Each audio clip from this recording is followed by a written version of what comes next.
See how this goes. Okay, we are recording. Okay, ladies and gentlemen, welcome back to Stories Out of Time and Space.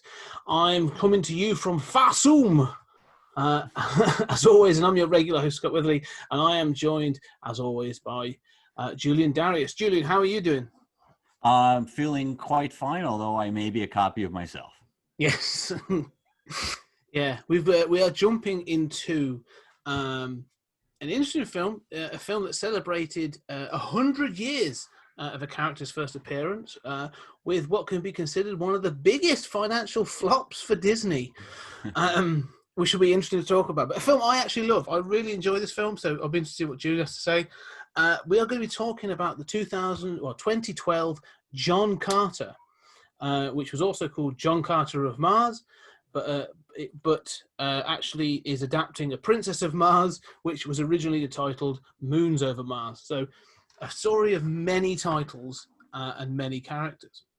So I'll just quickly give a bit of a rundown of the cast. We'll go over the rest later on, but it's quite a big cast. I mean, this is a stellar cast. It's quite stunning, but it came out in 2012, written and then directed by Andrew Stanton, one of the sort of Disney, did things like Nemo and a bunch of others. Stars Taylor Kitsch, Lynn Collins, Willem Dafoe, Samantha Morton, Mark Strong, Kieran Hines, Dominic West, and as I say, based on the Edgar Rice Burroughs novel Princess of Mars. So, Julian, what was your first take on this film then, back in 2012? I did not see this in theaters. Mm-hmm. I saw it when it came on HBO, and I don't think I saw the whole thing. I had sort of heard what a disaster it had been. And I think that my take on it was I wasn't especially taken with it. I didn't think it was terrible, but what I saw, I wasn't especially taken with it. I like it more now going through the whole thing. But I mostly understood it in the context of sort of Disney corporate maneuvering. What about you? Were you chomping at the bit to get your John Carter fix on? Yeah, it's an interesting one because I had only ever I'd read A Princess of Mars way before, I think when I was sort of in my teens. It's one of those that I read it because I was told how much of Star Wars and stuff and others had taken from it over the years. And I quite enjoyed it. It's proper pulp. It's a really pulpy novel. I mean, it's been serialized. And then so every chapter has a cliffhanger. And you're sort of like, oh, better get on to the next one. And they're quite punchy. So it's a good, fun read. I mean, it has dated. But, it's obviously over 100 years now.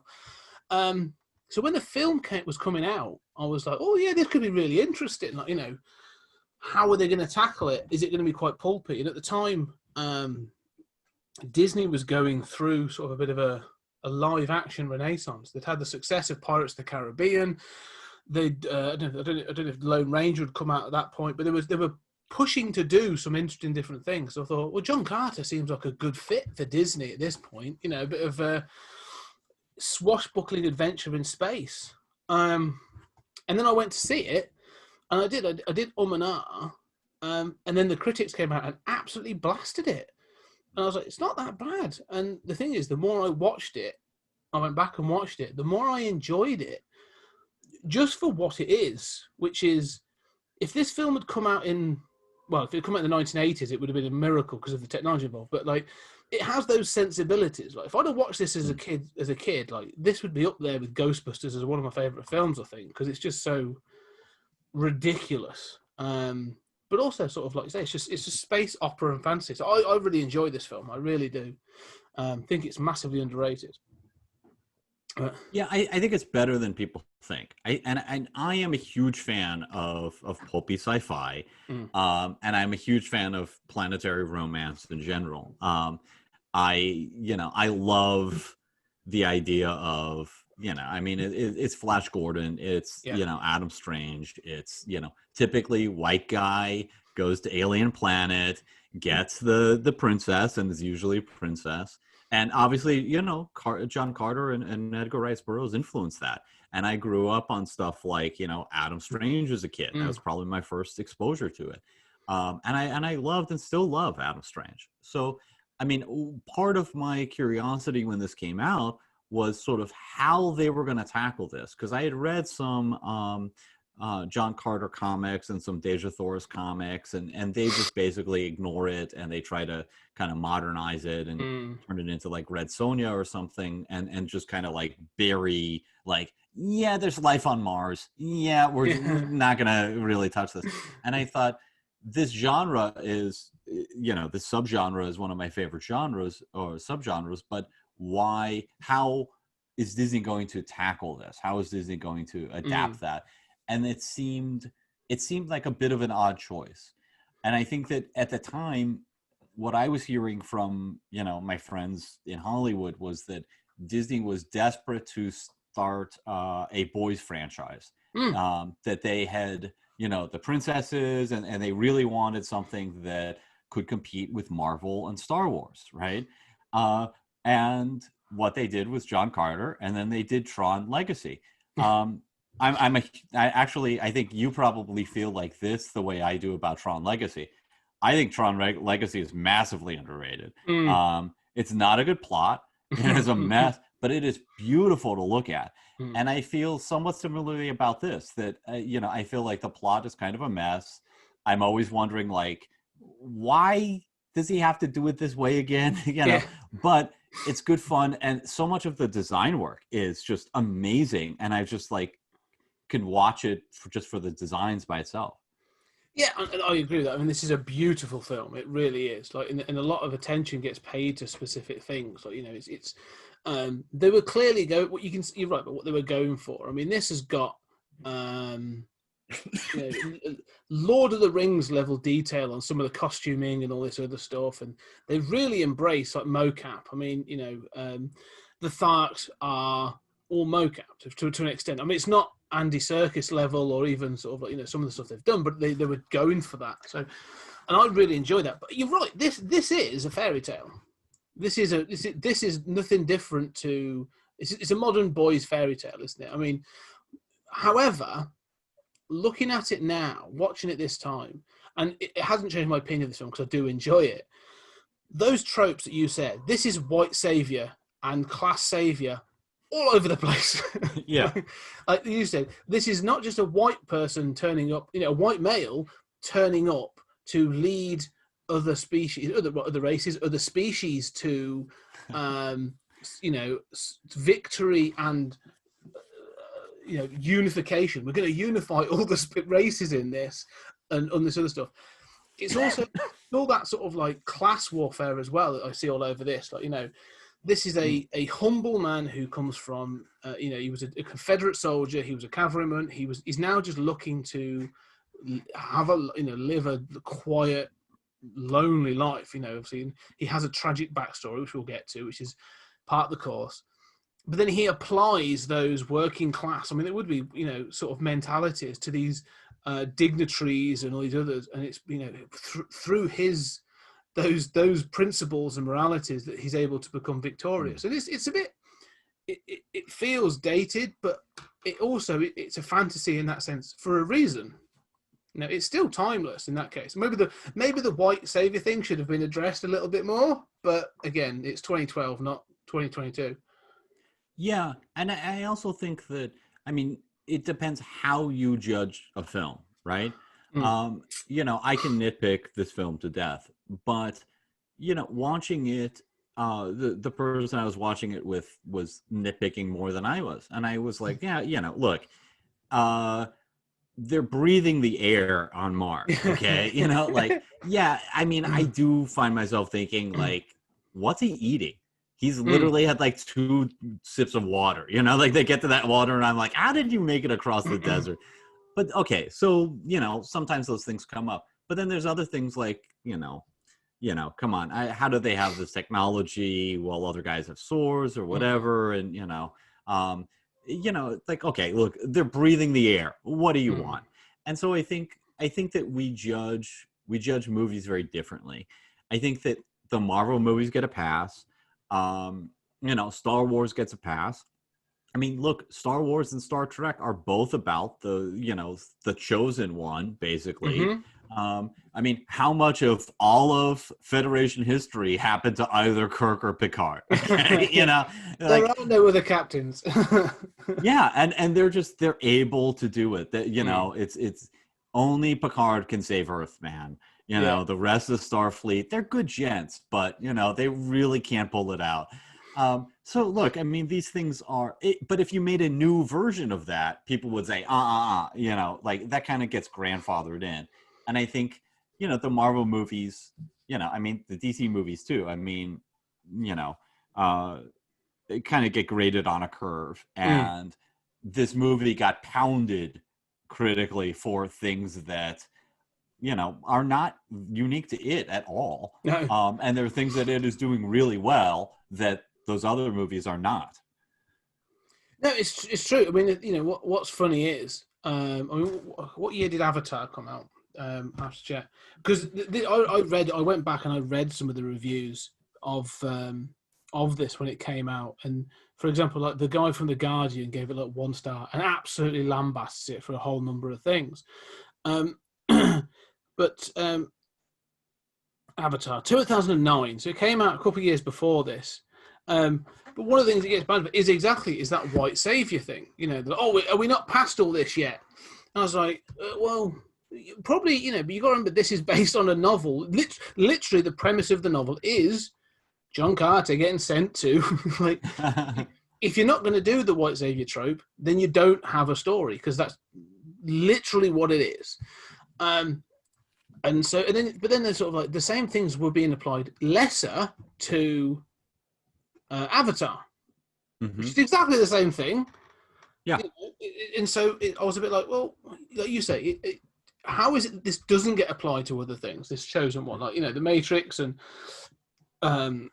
Star Wars. And another nitpick of Star Wars, you want to talk about the yes, they are breathing on Mars, but how is it that multiple races of aliens can travel to varying different planets and all of them seem to be lung-breathing, bipeds? In Star Wars, they literally breathe on an asteroid. Yeah, exactly. So, I'm going to let... Which has a giant worm on it, of course, because asteroids are the perfect breeding place. And Han Solo is, outside of Lando, who's a traitor, right? I mean, there's one woman in the entire galaxy, and there's one black dude, and he betrays them. I mean, yeah, but those things kind of get a pass. They get grandfathered in. And I think that part of the problem with John Carter is that the source material was 100 years old, and you and I knew of it, but other people don't. I mean, the general public just thinks, oh, this is Disney's new franchise.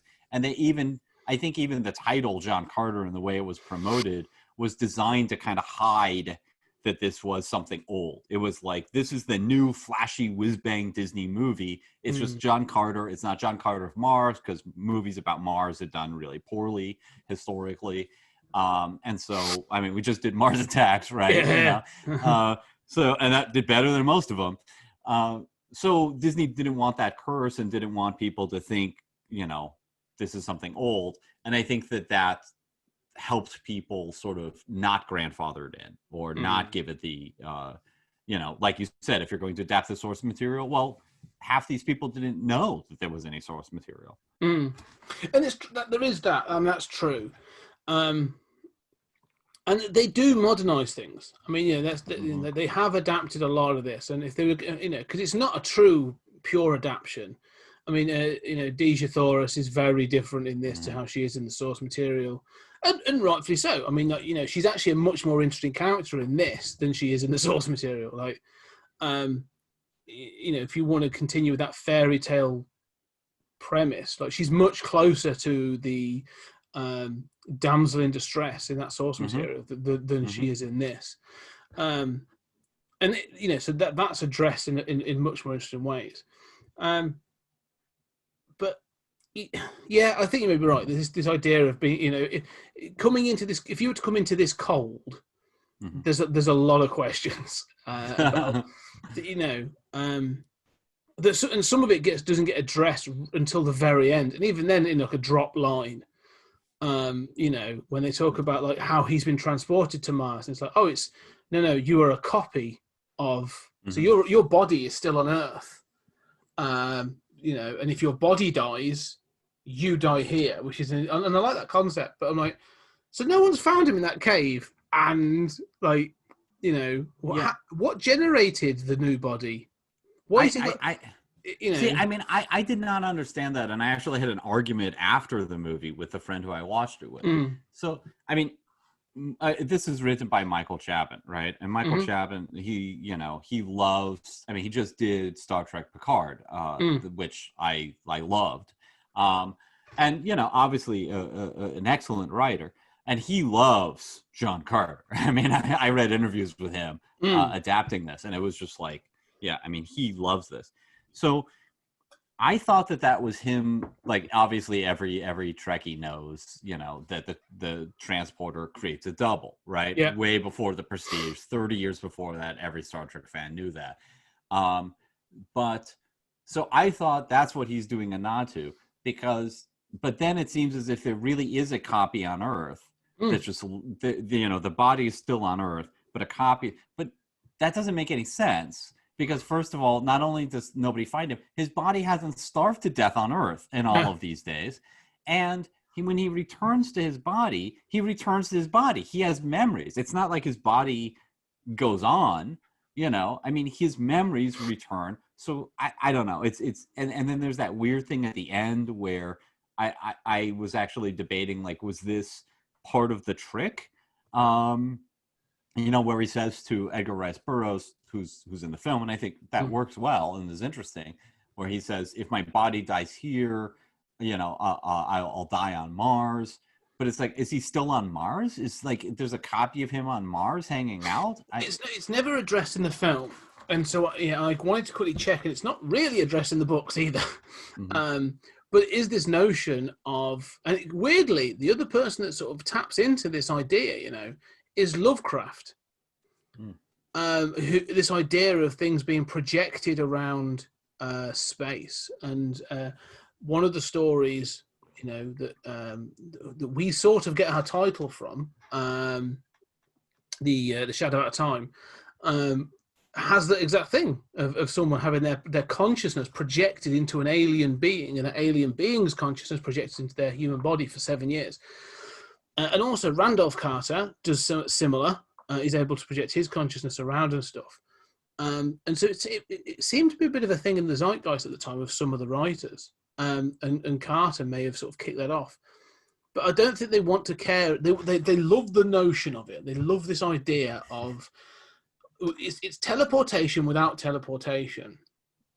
But the problem with this is it opens up a whole series of logistical problems. Because the other problem that was really bothering me about this is it's obviously done with this medallion thing that he gets hold of, that these elder beings, which is obviously, you know, even more Lovecraftian, have got this technology. And then you see one of them played by Mark Strong, and you see this character zipping around the planet. You know, he goes from place to place, and he obviously appears and reappears, and he changes shape and all this other stuff. And I was thinking, if you're zipping around the planet, where's your original body? Is each one of these a copy, and does it dissolve or does it disappear when you've done your job? Like, it's the science is a little inconsistent, and it doesn't really add up. It's almost like one of those sort of it's the first hill to get over, isn't it? It's sort of like, what? How are we getting him to Mars? This way, okay, fine. I'm gonna have to accept that. Because as well, not only it's a body, it's all his clothes as well. Well, right. Yeah, and then I don't understand, like, I kept calling them the engineers, you know, from Prometheus. Like, these elder beings, like, I don't understand anything about them.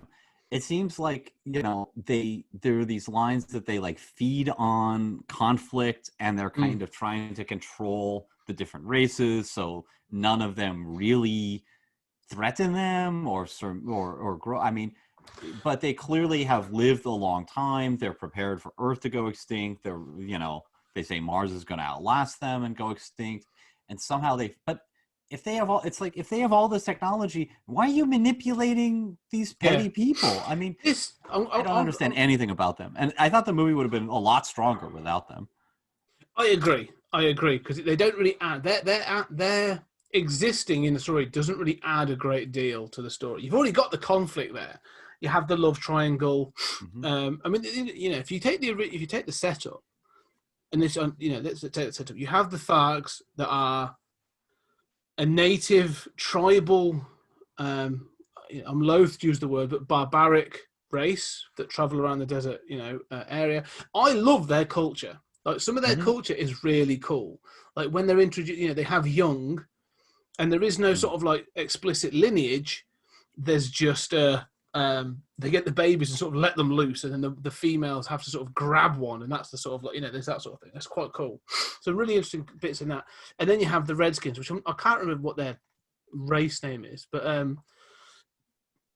they're then split between these two cities, and then these two cities have sort of been, you know, sort of a stalemate for a long time, but there's been a war for 1,000 years.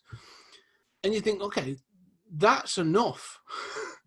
You know, because then Carter comes into this and he falls in with Deja, who is a representative of Helium, which is the lesser of the two cities. It's always on the defensive. And so, all right, well, those two together are going to form a stronger alliance, and they're going to take on the stronger, you know, oppressive sort of the city. Enough. That's your white savior moment. To then bring in these, as you call them, engineers, it adds in this sort of element behind the scenes that it doesn't add anything to the story. It adds in this idea of a more ancient technology, which is what they needed in order to get John Carter to Mars. But it could have been avoided. I think it could have been avoided. If anything, and this, I wanted to explain that dynamic just because all I could think about, again, having watched this film this time, one of the things that sort of jumped out to me quite explicitly was this is almost the setup of a conspiracy theory. You know, yeah, I've got these two parties, you know, what you may want to say, you know, Republicans, Democrats, or so-and-so and so-and-so. It could be any two parties. Well, all that is nothing because there's an Illuminati in the background that really control things, and they're the ones giving up the technology. They're the ones that really manipulate what's going on. And it just felt like that was all this was that sort of feeding into that conspiracy theory ideas of a bigger power behind everything. Yeah, and I think that's almost always a mistake in fiction, right? I mean, and you see it in sci-fi a lot. I mean, you see it in other stuff too, right? Where it's like, oh, well, you know, I mean, how many movies basically can't think of a third act? So the third act is like, guess what? The villain we've been chasing all along was actually somebody. I mean, there are like 4 Jason Bourne movies about this, okay?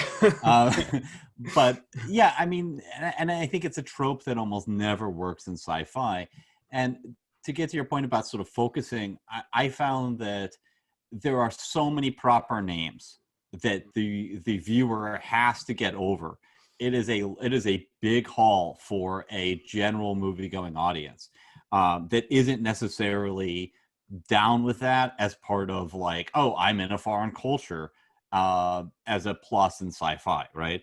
So it's not only the proper nouns and the alliances, it's also all of these religious rituals and the names of their gods and the names of, I mean, there's so much to digest here. To then have an additional fourth party out there, not even countering the Earth parties, that has its own basically unexplained backstory, it really adds to the confusion. And like you said, I mean, it really doesn't add anything. And I think it also detracts from that planetary romance that is the heart and soul of this. I mean, what you want in a John Carter movie is guy transported to Mars, gets thrown into, sort of Guardians of the Galaxy, although I'm not a fan of that movie, but just sort of thrown into Martian politics. And he's got to mitigate between the two sides. And by the end, he's united them and he's married the princess and, and he's achieved this, masculine white savior ideal. Look, Guardians is a white savior movie. Yeah. You can do that movie and have it be fun, but every scene with these guys just manipulating McNulty from The Wire, just really kind of drags, and you want to get back to the action. One of the things I thought about a lot watching it this time again, because I think I've watched it enough that I get a lot of it. But you're right, there are still names and sort of rituals and parts of this film where I'm like, I don't really need to know that. I'm not going to worry about it. Like, I know that the leaders are all called Jaddaks, but like, you know, they refer to all of them as Jaddaks. But yeah, but surely if you're different tribes and different races, you'd have slightly different titles and names. Yeah. So that's always bothered me. But so I get that's the sort of the, you know, a lot going on. But when, I honestly think Andrew Stanton, when he was doing this, had watched. I think he'd been promised more. I think Disney were like, right, you're going to have at least 4 films. You know, this is gonna be a biggie. So don't worry, because there's stuff we can explain in the later films. You've got all these books, and we've got a wider. We can do comics and blah blah blah blah blah. Right, so that's what was going to be the idea. And I think he was looking at things like Star Wars.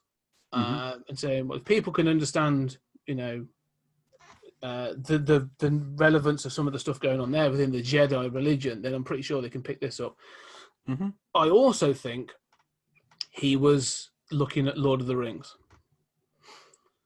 I think he was looking at, in particular, Peter Jackson's Lord of the Rings, you know, the film trilogy. And I think he was thinking, if people can accept in the first film hobbits and wizards and balrogs and ring wraiths and all this other stuff, then they're going to get this. Not realizing, I think, that Tolkien has a much bigger fan base built in, but also is easier to accept because Hobbiton is just a village down the road from me.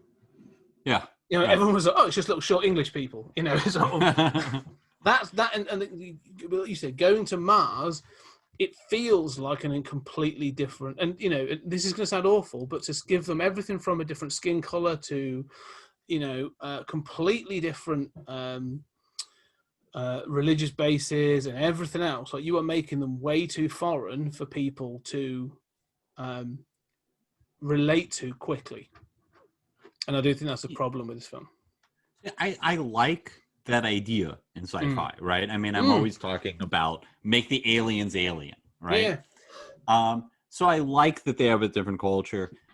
You know, some of it feels a little arbitrary, but you know, I don't object to any of that stuff. I object to the engineers, as I call them, but also I think that kind of like hard sci-fi element of, yeah, we're going to make you do this work. This is an alien culture. It's not going to necessarily make sense to you, is incongruous with the sort of like planetary romance swashbuckling, right? Like, you know, Pirates of the Caribbean does not make you do any work, right? You know, I mean, there may be a couple characters who are mentioned. You're going to see them in an hour, sit tight and watch the sword fights. That's all you have to do. And I think that for a movie that was kind of sold that way, you know, there might be this kind of incongruity. No, and that's sort of my point. I think is I totally agree with that. Is again, like you and I think we've got no problem with that. We could be thrown into a sci-fi film, and you'll go with it, and you'll go, okay, this is probably going to be answered at some point, or I've got to form my own opinion about it, and I'm quite comfortable doing that. But if you're going to sell this to a bunch of 12-year-olds or younger, then you can't do that. You know, you need to, and it sounds awful, but you need to take this down to the base elements. And the base element of this film is John Carter going around kicking the crap out of things. Like, you know, that's what it is. That's the adventure. He's your Jack Sparrow. And funnily enough, I think that's the case. I think I enjoy this film most when I'm following John Carter. Yeah, I think that's fair. You know, speaking of sort of like there's that moment where he starts to understand the Tharks languages, the Tharks. Are you aware why that is? So when he's taken, you know, and they sort of Sojo he's given to Sojo, isn't he? Sort of as a, you don't get an actual youngling, you get the white ape, as they call it, you know. And so he then gets covered in the white powder to be deliced or sort of thing, and then he's given a drink, and he's given this drink, and as he sort of drinks it, he starts to understand. and she says it's the heart of Barsoom. And again, so I know that what that is. That's, again, it's water, because the planet is very barren. You know, they don't get the water. So, and it's, if I remember from research, and which I shouldn't have to do, but from, you know, source materials and stuff, it's taken from Wells, taken from Barsoom, which is Mars, and so it gives you that ability. And it's basically, it's magic dust. It's magic drink. It's what it is. Right. That's the idea. You are taking on an element of Barsoom, and that sort of, so you're able to. That's why they're all able to talk to each other, because of that. And it's the same as it's the universal translator of this universe. Right. Well, except it's magic, not technology. Yeah. But I mean, I don't understand why I mean, you know, I can look back on now and sort of see like how, okay, yeah, that's sort of in there. I don't understand why there's not. I mean, they sort of hang a lantern on their problem with the dialogue, but then, you know, it's like people can hear now. You can talk to people. Somebody could just say, you know, it's you've ingested part of the planet, or you know, which sounds a little Dune sort of. Well, she literally just calls it the heart of Barsoom. She says you are drinking the heart of Barsoom, and then that's it, and they don't really address it any further. Yeah. But yeah, it is, because I do kind of like the. It's all very silly and sort of stuff, but when he first comes across the Tharks, and like you say, trying to say some of the names in this is ridiculous. But yeah, what's his name? Tharg. I can't even say it. Willem Dafoe's character, the leader of the Tharks, and they have that conversation cross sort of like language. And other stuff, yet they still understand each other to an extent. It's like, I kind of like some of that stuff. Oh yeah, that's great. It works really well, because he's sort of like, again, like, I'm just going to find the name, like it's bothering me. Taz Tarkas. You know, he's seen him jump, and straight away he's thinking, not, oh, this is an alien. He's thinking, oh, that's a skill that we could really use. Like, straight away, tactically, he's thinking, you give us an advantage over certain things. And he's trying to demonstrate that. And I kind of like that as the character, sort of like, as the leader of the Tharks. Like, he is always thinking about, how do we have a tactical advantage to survive over others and stuff. So there's character elements in this that I really like. And again, it usually comes to characters. And again, the Tharks are my favourite in this. Like, they have the best relationship with John Carter. The Redskins in this, sort of the humanoid characters in this, they're all really boring. Yeah. Deja, and sort of poorly developed, which surprised me, because I mean, this is a Pixar director. Like, you know, I think Pixar's hit and miss, but one thing Pixar nails every single time is the characters. You know, every character. You know, I mean, the plot might not make sense, but you will love those characters. And I felt the same thing. Like, it's really the Thark show. Yes. Tharks. Yeah. And that's clearly where Andrew Stanton's heart lies as well. Like, you know, and it's got there's some fantastic little moments in this of how the relationships develop, and you learn that Solar is the daughter of Taz Tarkas, and so there's that relationship building up as well, and all this other stuff. But they seem to have this sort of trust relationship, and the fact that, like, by the end of the film, you know, Carter becomes a Jadak himself. Like, he is literally leading the Tharks. But when he does, it goes a bit pear-shaped. I kind of like the fact that he's not infallible. Like, he goes to the wrong place. Instead of going to Helium, where the wedding is going on at the end of the film, where the climax is, they go to the other Red City. And they're like, where is everyone? They're like, they're at the city. And I like the fact that Taz Tarkas leans across and just smacks him around the back of the head, like, you pillar. Yeah. Like, it's just, I was confused by that, because I was like, he's the leader now. What are you doing? And then I didn't like how he says, like, you know, come on, we got to go. And they say, oh, no, Tharks don't fly. Okay, that's fine. We've already kind of established that.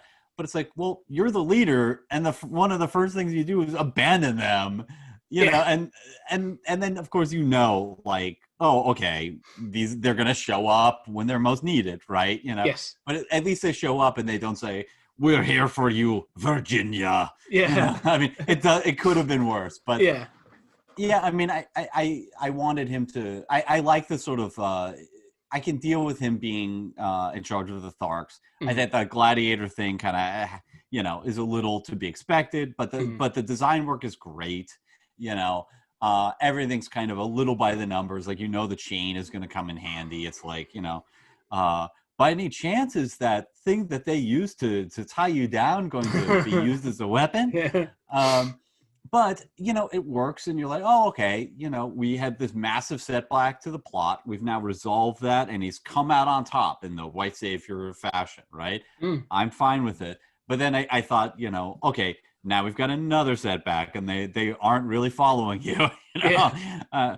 So I could have done without that. But I agree with the whole sort of Thark stuff. The temple is great, even though I don't know that we really need it. Yeah. But it's cool to see. Like I love those designs. I mean, the design work of the gladiator. I don't know where that gladiator pit is, because they're like in the desert with some like sort of like homes carved into the stone face. And then all of a sudden they've got like a giant coliseum. Yeah. But the design work is amazing. I love that temple. I love all that design work. Well, I think that's one of the issues I have with this is it does, because I love watching because it taps into that 10-year-old me that's just going like, as you say, it's a bit of the numbers. I can just sit and enjoy most of this.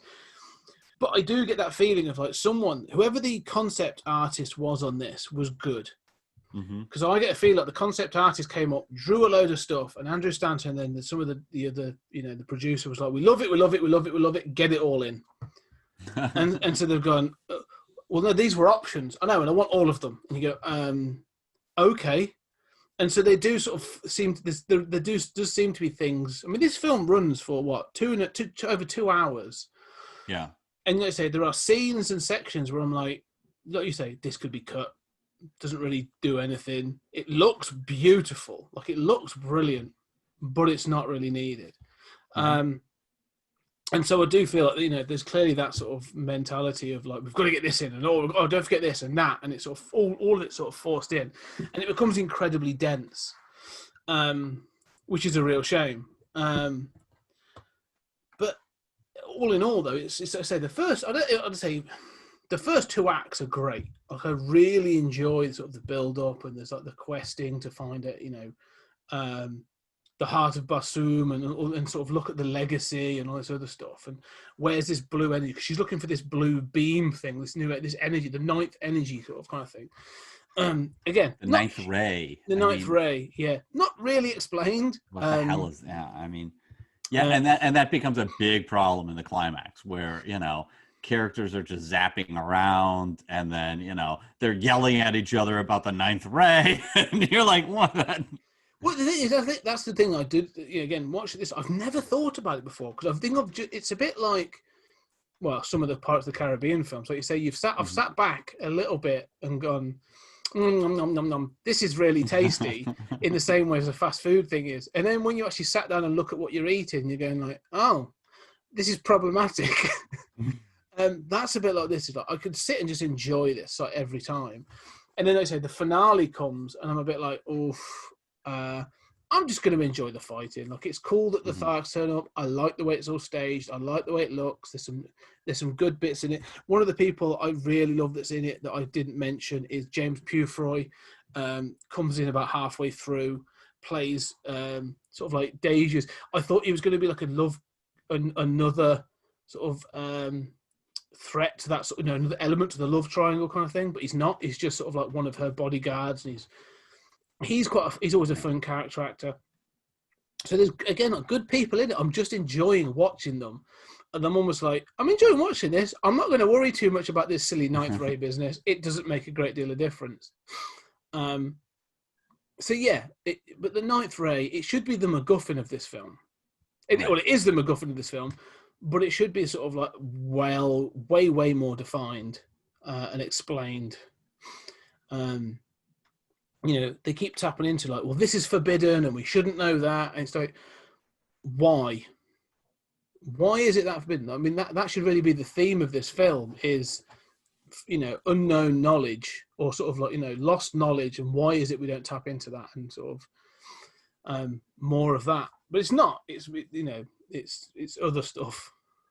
Yeah, and I mean, there is this problem with a lot of these sort of modern action climaxes, especially sort of post superhero stuff, where I find myself thinking, okay, well, what are they doing again? Sort of like, where are they? What is this guy's motivation? I mean, it seems like the McNulty guy is he's obeying the orders of the engineer dude, and the engineer dude wants to prevent this ninth ray from, like, I mean, there's a kind of like convoluted way that they're going about it, where I found myself thinking, like, why don't you just zap these people? Like, why are you just manipulating this guy to make another guy, do something else? There is some of that, like, there's a much less convoluted route to get here. Oh yeah. I mean, the thing is that ninth ray, this sort of like forbidden knowledge that this thing. What it boils down to is they have control of it. The engineers, whatever they're called, I mean, even the bloody name. So I'm just looking at Mark Strong. He plays Matai Shang. Again, sure. We're calling the engineers. They have control and the ability to control and manipulate the ninth ray, this energy source. And that's how they're able to do all the stuff. They then use that as the basis for their technology, which allows them to zap around using their medallions and all of the things, change shape, or so people can't see them. But also, they give Dominic West almost like a version of it for him to, that blue thing that could be a blade, it can be a gun, it can be all kinds of things. And that's, again, technology fueled by the ninth ray.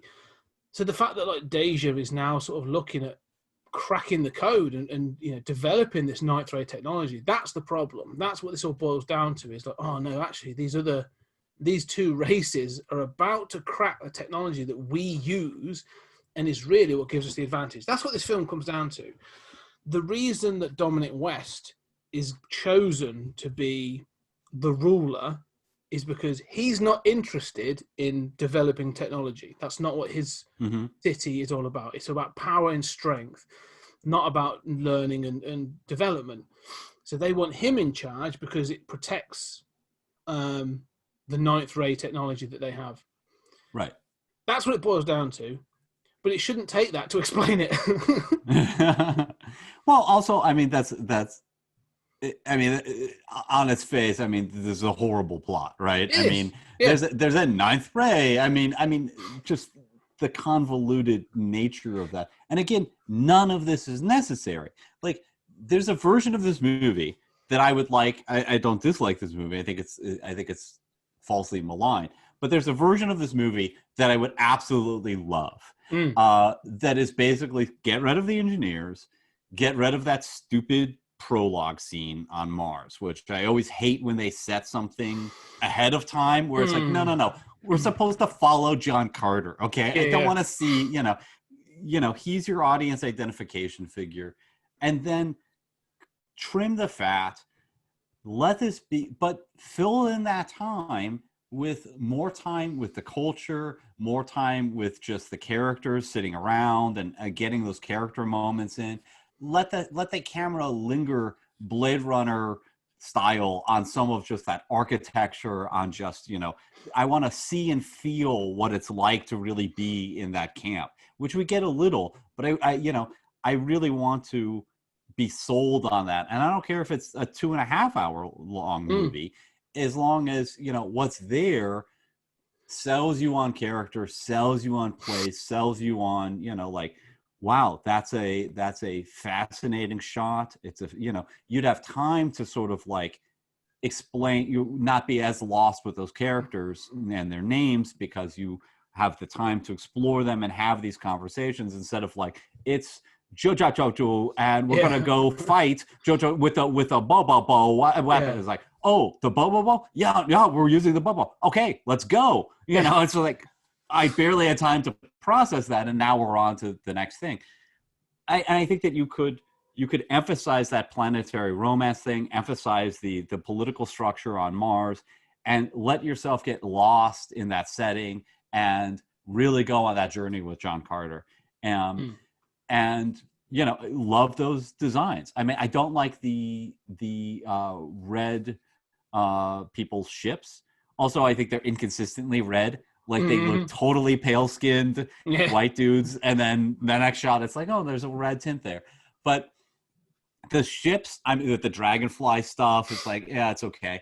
But there are rooms in this, in their castles and stuff, that are just like, that's an amazing design. Like, you know, Star Wars would love to have a design like that. Like, you know, that's some brilliant work. Even the dog is great.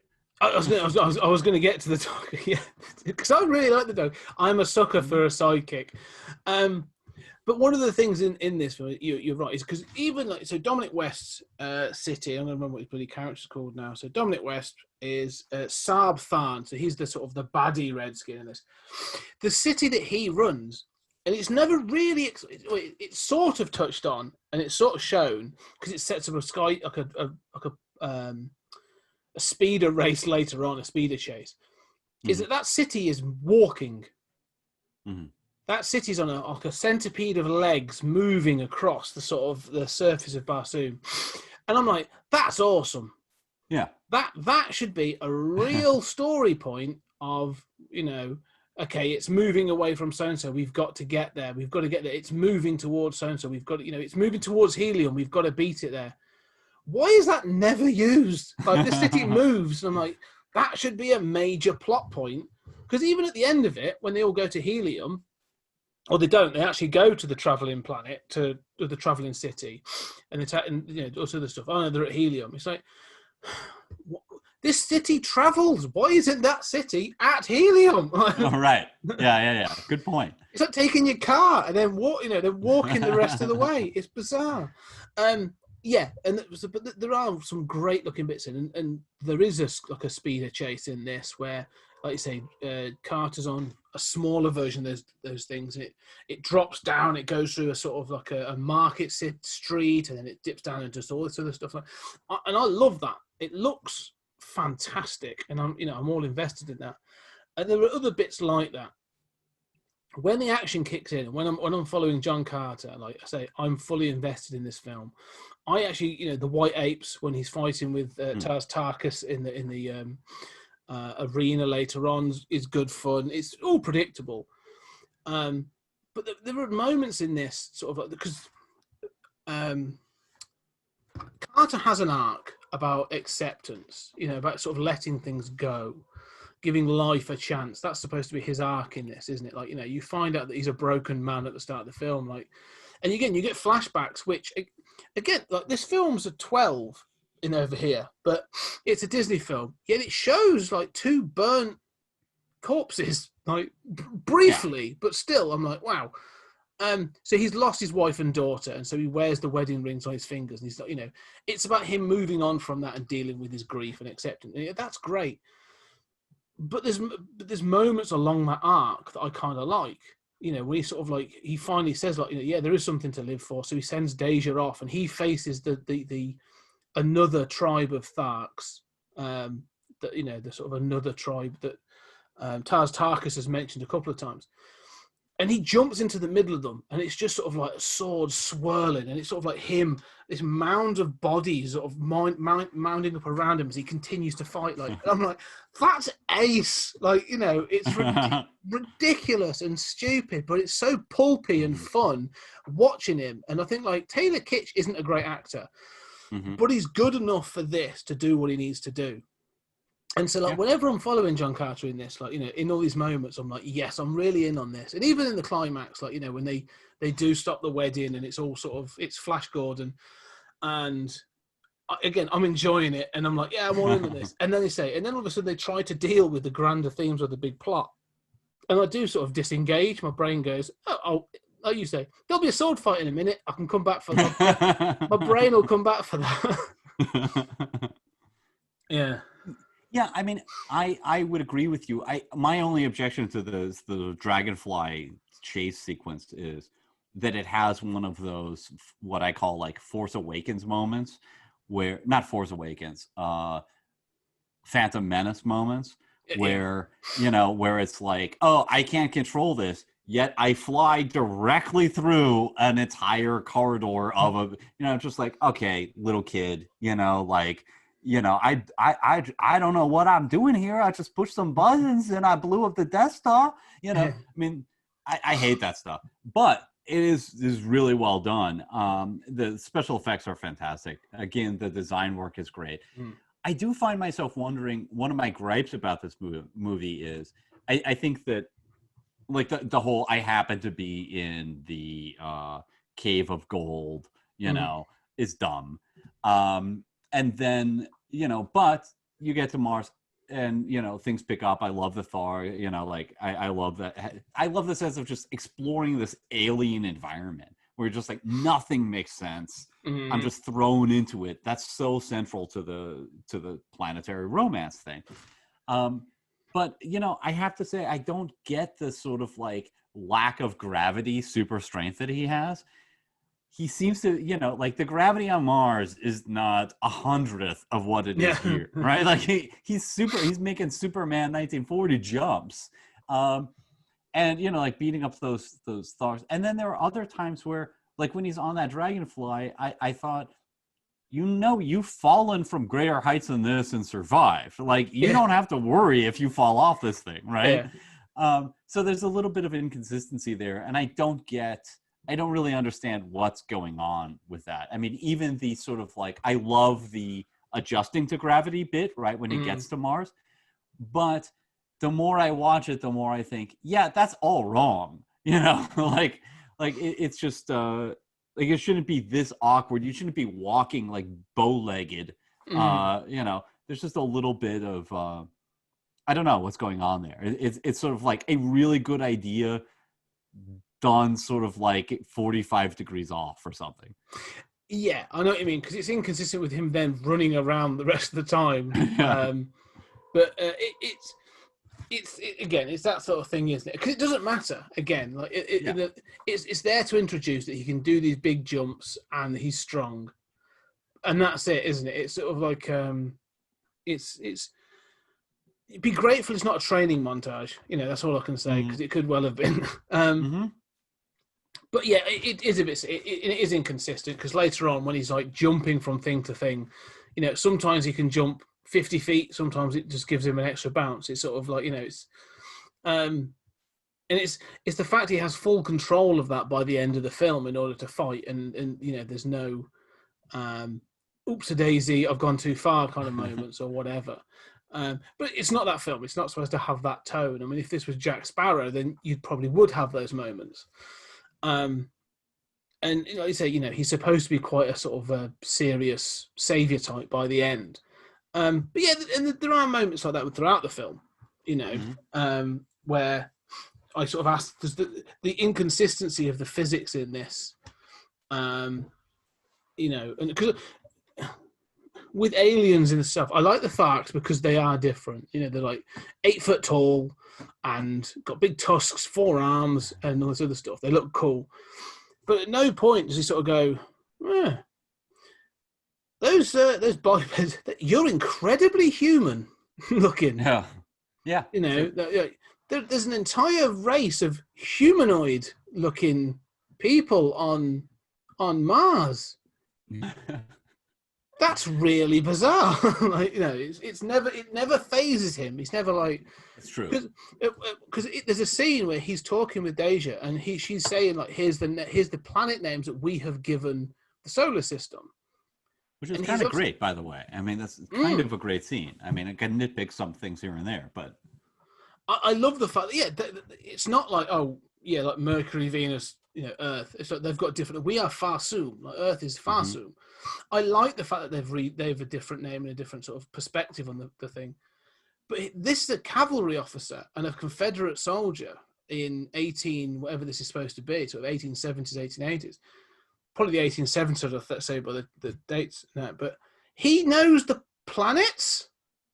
Yeah, I did wonder this. Yeah. I was like, so he knows Mercury, Venus. He can figure out Mars. Like his education level seems slightly higher than I would expect for, um, a person his position. Yeah, I don't know. I mean, I can buy that he would know the planets, but I can buy that. I mean, that's general audience enough. I mean, I know that, at least a few decades later in America, Mm, everybody basically knew that stuff. mm. At that time, I don't really know, but I mean, he only needs to get 4 right. Yeah. I mean, I was more bothered by by Deja, like they trigger this sort of like, you know, floor holographic, floor Mm, energy stuff. And you're made to understand that this is some sort of like Kryptonian-esque sort of technology that like Krypton uses crystals. These guys use some sort of like semi-organic pasty black wall stuff, mm. and that's fine. But then she's looking at it, she's like, oh, this is some technical information here. I'm not sure I can read it. It's so technical. And it says like, we make a copy and send them to this other planet. Yeah. It's like, no, but that scene with the planets and stuff and with those graphics and stuff, I thought was really good. And one of the things that I really love about it is it gives that sort of, it's accomplishing 2 things, right? Like it's letting him know that where he is and sort of establishing some of that ninth ray nonsense.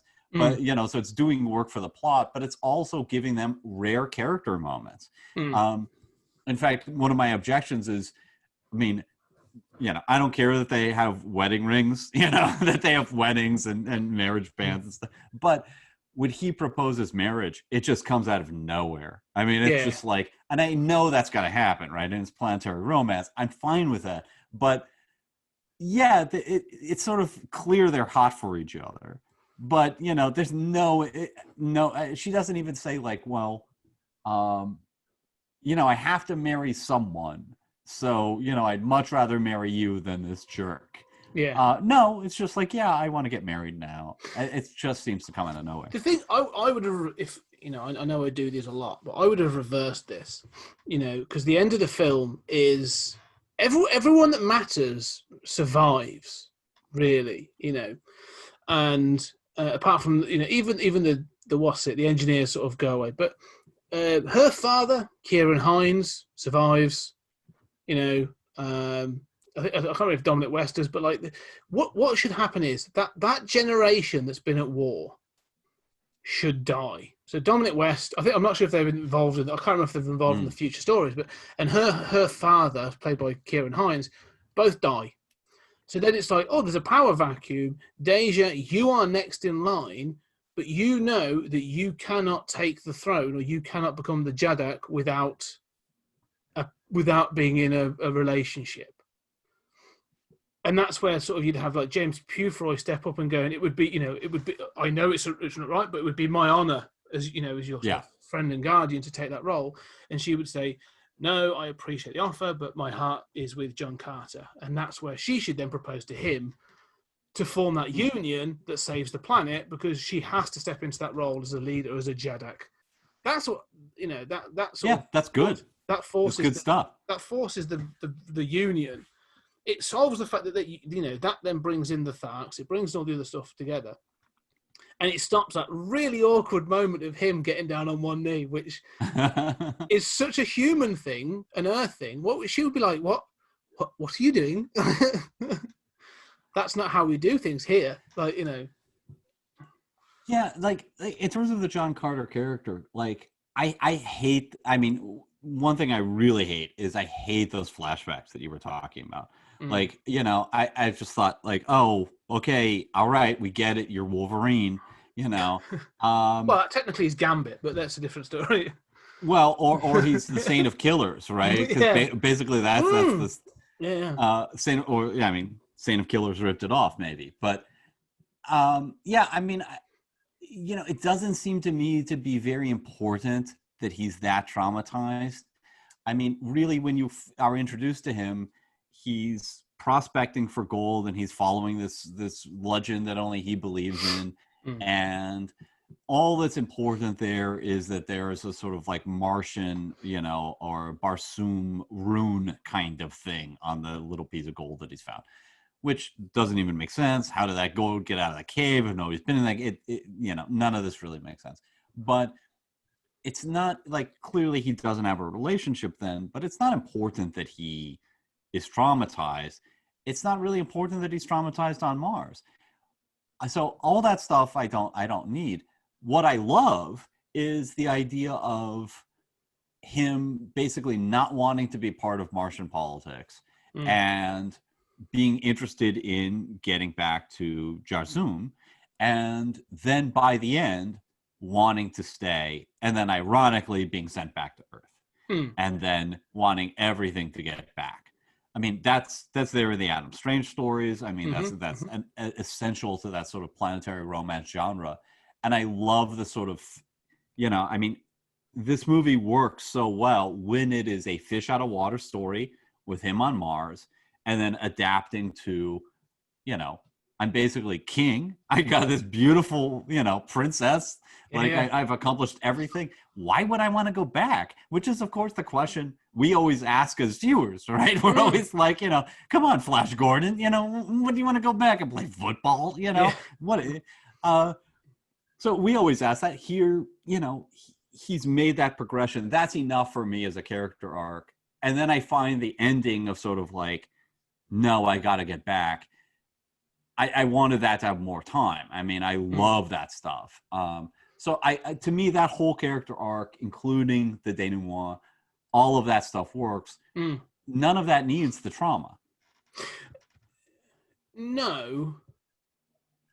You're right, and you could have that. I mean, if you wanted this to be just a pure pulpy adventure, which is what it should be, if you're going to look at, and again, like you say, you mentioned sort of Guardians of the Galaxy, that sort of thing. If you want him to be Peter Quill, maybe not as Chris Pratt, element of Peter Quill, but like that sort of character, you want to have that confidence and charm.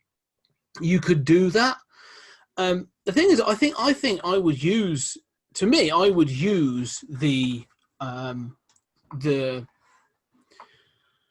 trauma more. I would lean into it. Because this story is basically, if you want to do that class thing, there's nothing stopping you from updating this story. And by that, I don't mean transport it to 2012. I mean, like, play it in the decade it's been set in, do all that kind of stuff, but transport the themes. If you want to have that, acknowledge that this guy was a Confederate soldier. He was part of an army. He's been through some shit. He was part of the army that lost.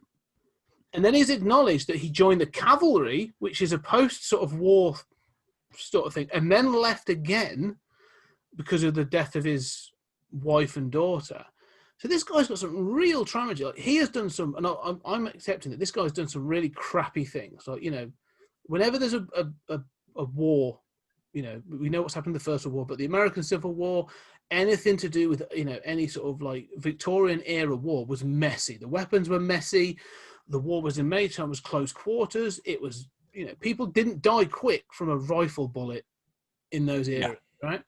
And if he's been hunting down Indians and stuff as a cavalry, like, which that doesn't rest well. And obviously that's the thing. And then he's lost. Like, I'd be leaning into that and thinking, how could I play that in modern days? Right, this guy to me is a guy who's done his tours in Afghanistan, and he's come back, and his family has been destroyed, and now he's either been given a second chance to address the war crimes, acts of war that he has committed in the past, to redeem himself. Like, instead of hunting the indigenous population, he's now going to join them. And that's sort of the point. That's clearly the point of the Tharks. Like, all right, have it that he is redeeming himself for having killed, a bunch of Native Americans. He's done this to the indigenous people. All right, well, now he's going to join forces with the indigenous people of Mars. All right, great. Now, how's he going to deal with the civil war between two people over some ancient thing? All right, well, he's not going to take sides anymore. He doesn't want to be involved, but he loves a woman that is. okay, well, it's the flip, it's the flip of the coin now, because before it was a woman that was in love with him that was involved. So, like, now he understands this woman's commitment and her passion to her cause and all this other stuff. Like, I'd be leaning into it massively. It's not the film that Disney wanted to make, clearly, but that's what I'd be doing. I'd be thinking, okay, this is a guy who's suffering this trauma, who's seen his country torn apart. And, and forget again, I'm not even going to forget the engineers, because that stuff is balls. But that's what I'd be doing, is John Carter is using this scenario. So by the end of it, him becoming the white savior is simply him saying, like, this, it's like there's the resolution needs to lean into, like, this makes no sense. I don't want it to be hippie, happy of, like, we're all same people, we're all one, we all bleed kind of stuff. I don't want to do that. But there has to be a resolution that they defeat a baddie. There has to be a defeating of a villain. Mm-hmm. But in doing so, they have to have that. He has to have that resolution. He has to come to terms with the acts that he has committed in the past. That's what I would say John Carter needs to be, at least in the first instance. And I think, that's when you can get on with the grand adventure after that. But yeah, that's what I'd go with it. I'm thinking it's like a HBO Max series more than anything. Well, I like what you're saying. I would say in terms of his trauma has two prongs to it, right? One is sort of the war, and one is the dead family. For me, the dead family does nothing. I don't need that. I did think, including when Disney announced this, that I admired them for keeping the setting and not trying to update it to 2012. That I thought that's clearly the right choice. And I don't know that paid off. I mean, this movie might have done better had they just said, haha, I'm a 2012, teenager, sent to Barzoom. It might have, but yeah, I mean, I'm fine with all the trauma. I like the idea that he is a product of his time. I like everything that you're saying. It's not even clear to me that he is. Do they even make it clear that he's a Confederate? I mean, I know that not in the film. Yeah. Oh, no, they sort of there's a dropped line that Bryan Cranston says at the start. Oh, yeah. That says he was a hero of the Confederate Army, and he had a Confederate. He was awarded a Confederate cross or something like a medal, and it's literally a drop line, and that's it. There's a much bigger deal of it made in the book, right? And almost uncomfortably so, I would say. Yeah, that stuff does not date super well. No. But I mean, I love the idea of. I mean, to me, what my version of, I don't disagree with anything you're saying, except to say that there's nothing about the family dying that's important there. And my version of what you're saying is that what I admired about that choice of Disney is that this is not a story about somebody in the present day. This is a story about somebody in this particular time and place. Who is not, I mean, if you're willing to do all this work to make Martian culture not like us, why are they not willing to do the work to make John Carter not like us? And maybe that was just a step too far for them. It was like, look, we're asking enough of the audience to get them to sympathize with this like old-timey Confederate who's like, you mean to say that, a woman speaking? Maybe that wouldn't go over so well. But I do think there's a, leaning into sort of the late 1800s post-Civil War setting is key. And I don't, for most of his time on Mars, there's nothing outside of those flashbacks really that he couldn't just be from any time and place. No, I agree with that. And I think that's sort of part of, I know what you're saying, again, with the family thing, because I agree. I love the fact that they stuck with that. And I think that decision was supported because of the success of Pirates of the Caribbean. We've done a period piece. It's been a success. Clearly, that's why they chose the Lone Ranger as well. which has got its own problem. Again, a film I really enjoy, but is loaded with problems. But again, I think, like, you know, if you wanted to do that, I do think there's a story to tell about, because the start of the film is literally about how broken he is. Yeah, that's literally the first 10 minutes of this film is them saying. I mean, obviously there's the preamble and also all the other crap that, like you say, doesn't really need to take place. But the bit of him being sort of like the beardy sort of, like, you know, prospector and all that other stuff, like, is clearly about him being the loner in the wilderness. It's like they're trying to show how broken and stuff he is, but he's never actually that broken. right. Like, he just sort of gets up and carries on. And the thing is, whilst I enjoy Taylor Kitsch in parts of this film, I don't think he's good enough to convey the emotion of that loss. And so when that loss transitions to him willing to accept love from Dejah Thoris, like, it's just flat. It's a bit sort of like, oh, we've gone from this point to this point instead of we've gone from this point to this point. You know, there's no transition of emotion. And I honestly think that's a bit of a mistake, like, because it's supposed to be, it's him. That is the moment where he stops becoming John Carter of Earth and becomes John Carter of Mars. And that should mean something, and it in the grand scheme of things, it doesn't. It's just, oh, he's a hero at the start, he's a hero in the middle, and he's a hero at the end.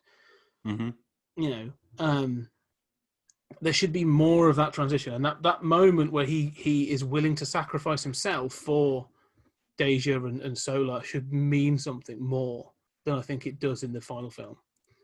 Yeah, I mean, for me, you know, what I see is more important, at least in the film, you know, as I saw it, was not so much overcoming that trauma as just accepting that he's, you know, like, there's nothing waiting for me back on Earth.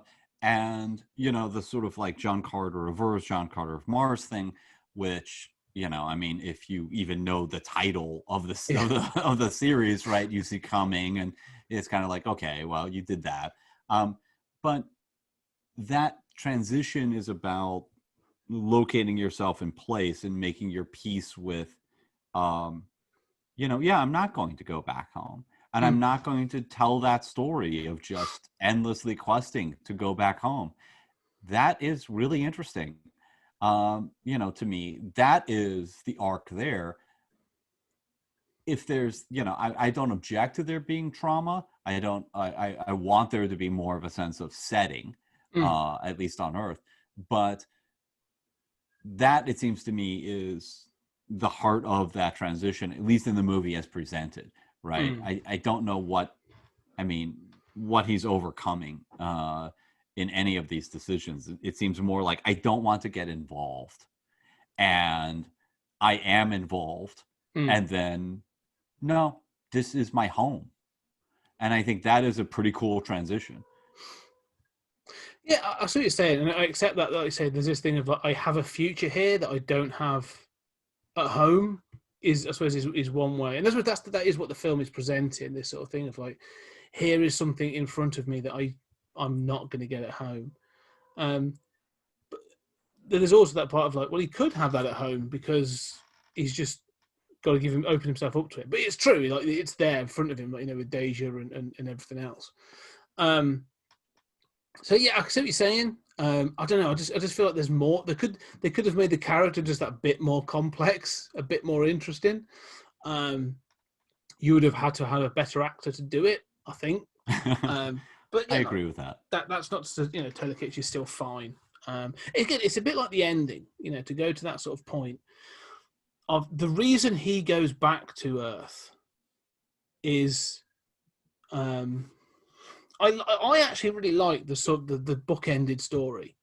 I kind of like the bookends of this film, that sort of Edgar Rice Burroughs as a character, you know, because I can't remember if that's how it's presented in the stories. I can't remember if he's supposed to say, like, this is what happened. But I like that idea that you know, this whole thing is a ruse, and at the end of the film, it's sort of he wanted it to trick one of the engineers into revealing himself, so that he could then take that medallion to then return, and he set up his own death so that he could then have that protected mausoleum, and I like all that stuff because it works and it works well, and it's sort of like, if anything, again, weirdly, that taps into my love of Lovecraft. This idea of, family lineage and family stuff going on that you're like, no, my family is weird, like rats in the walls and that sort of thing. And so I like all that. The question I have around that is, though, that the engineers, it's clear that they are not fussed about having people killed. Yes. And they are watching him. They know where he is. They're stood outside his house. At no point do they just appear, next to some angry homeless person on the street and just go, that person's really wealthy. It'd be great if you stabbed him and stole his wallet. Go. Yeah. Why are they not trying to kill him, and why have they not killed him? I always feel like that was a bit of a like. Yeah. No, I'm bothered by that too. I mean, my comment about like, half of movies is like, this could have been solved with a sniper rifle. Yeah. You mean to tell me you could travel time and space, but you can't find a sniper rifle? Yeah. No, I thought the same thing. And also, it takes him 10 years to come up with the faking his own death plot. I mean, like, I love the 10 years thing of like, I've journeyed the earth trying to find one of these medallions. Like, I actually wanted way more time for that because I thought that, and I said at the end, this is a beautiful ending. I mean, I have to say it is a literary artsy ending. It gets at that planetary romance. You don't actually see him. Spoiler alert, you don't actually see him go back to Mars, but he's doing it. Presumably, I mean, they did think they were going to have sequels, right? Yeah. But it is just a beautiful ending. But I did feel like it needed more time to breathe because I could see the first time through, especially if I were, a general audience person who doesn't necessarily even know the background, doesn't even know this is based on something. I mean, the Edgar Rice Burroughs thing I like too, but you need a little more time to kind of like let the audience feel, yeah, we're not going back to Mars, dude, right? Like this is the denouement, this is the end, we're not going to go back to Mars. You need to inhabit that space a little and let that stuff breathe. But I love that stuff. That whole denouement stuff was like, I don't know, A- for me, I mean, strong stuff. It is, and I really enjoy it. Again, it's going back to that period piece, of if this had been set now, it wouldn't make any sense, and it needs to be set in this period. Like, it really works for that. And, there are other ways of doing this. If you really wanted an entry point, well, I'll get into that in a minute, but one of the things I'll say is if this was a British film, or if you really had a different sense of humor, he returns back to Mars, finds that she's moved on. It's been 10 years, Yeah, I thought about that too. That's a different film. But also, like I say, if you wanted a modern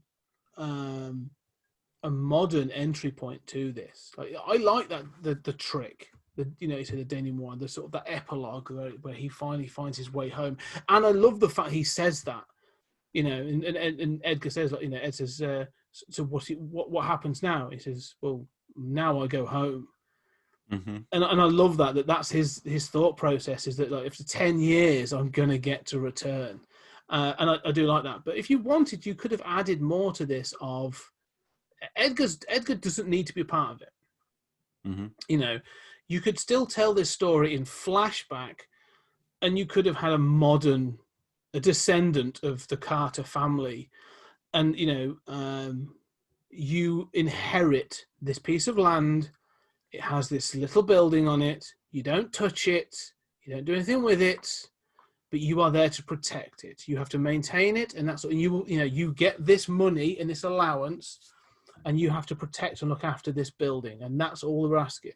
And someone then, I'm not saying this has to be a big story, but here's the paperwork that goes with it. You do not share this, but you need to know this.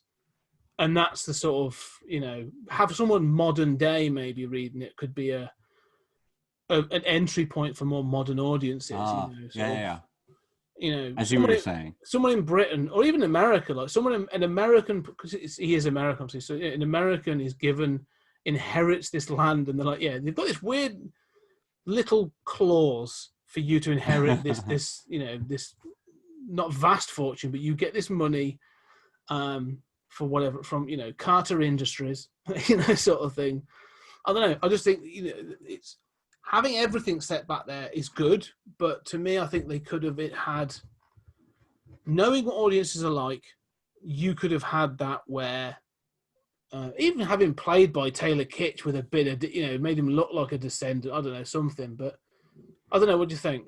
So I like the idea. What would that person find, right? I mean, they're investigating the house. I mean, how do you get into the John Carter story? I mean, I love the setting, right? I mean, you're right that's the smart. It would be the same as because all Edgar finds is a diary. I mean, he gets given a diary, doesn't he? It opens with the same thing of Ned, I remember bouncing you on my knee when you were a kid, and I used to tell you these wild stories, and now I'm going to tell you this one. And that's because the whole film is technically Ned or Edgar Rice Burroughs reading John Carter's diary, his recount of what has happened. That is what the film is really. So it's a flashback in a flashback, and so that is what you're getting. And there's no reason that you couldn't say that, I'm thinking someone gets brought in, they've read a will or they've read something, you've inherited this money, and then they get led to a room and there's a desk, and on the desk is a really old book, and they're saying you haven't got to believe this, but this is how it works. You want this money, this is what you're gonna do, and you've got to read this cover to cover before you leave. Yeah. And then the ending is them stood. It's that thing of they're always looking. These engineers. If you want to keep the engineers in, because I suppose it acts as a gateway to getting back to Mars. They're always looking. They're always on the lookout, and you end the film with your modern entry point character looking around and seeing Mark Strong's character stood on a corner. Okay. I don't know. I probably need more time to think of it out, but yeah. I think but I mean, the problem is if we keep John Carter, in the time in the 1800s, then he's dead, right? I mean, well, is he? You don't know that. What's Martian technology? Well, he's the old guard. He's the ancient king, with a long beard on the Martian throne. They're the next generation. Like King Conan or something like that. I mean, you don't know what's a Martian year. What is the Martian solar cycle? It's almost twice ours. It's 1.8 something. Yeah.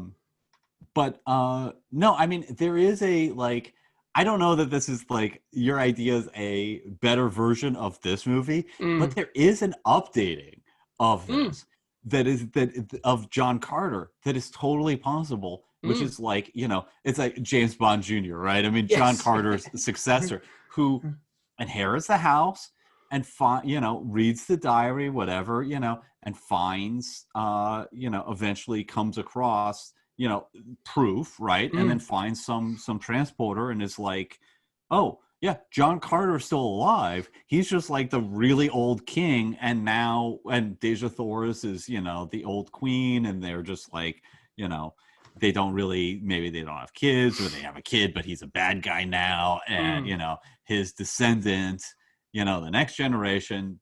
I love what you said about making this a generational story. It's John Carter in the next generation, as his kid, and that's how you said it in 2012 or 2020. Because that was the idea that crossed my mind. It's this film when it's set, because Edgar Rice Burroughs as a young man takes on the responsibility of that tomb, that mausoleum.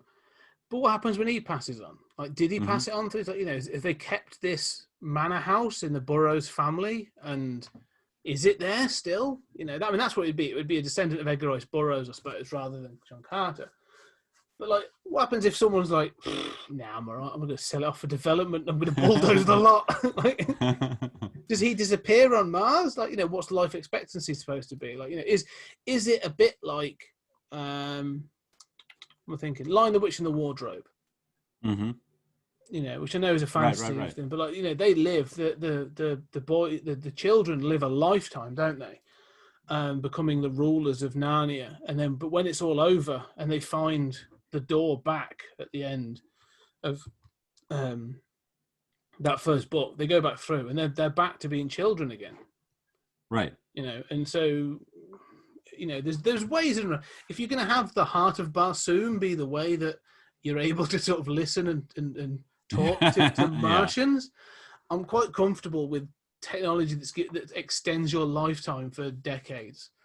Again, they're breathing air, right?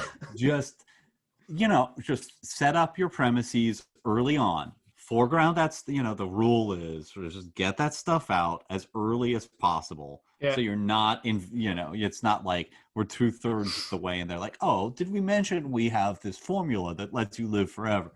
No. That's that thing that we remember from the beginning. Okay. Yeah. Can't hit it too bad. Yeah.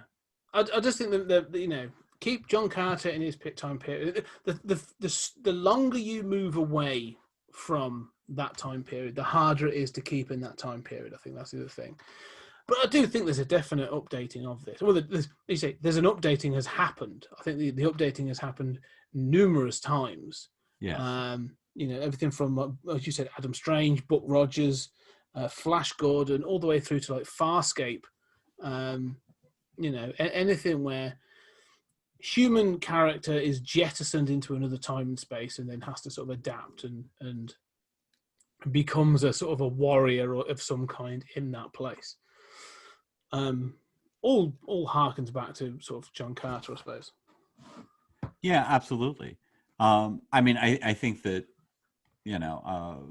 John Carter's been tremendously influential, and the sad thing is that when are we ever going to get another John Carter movie?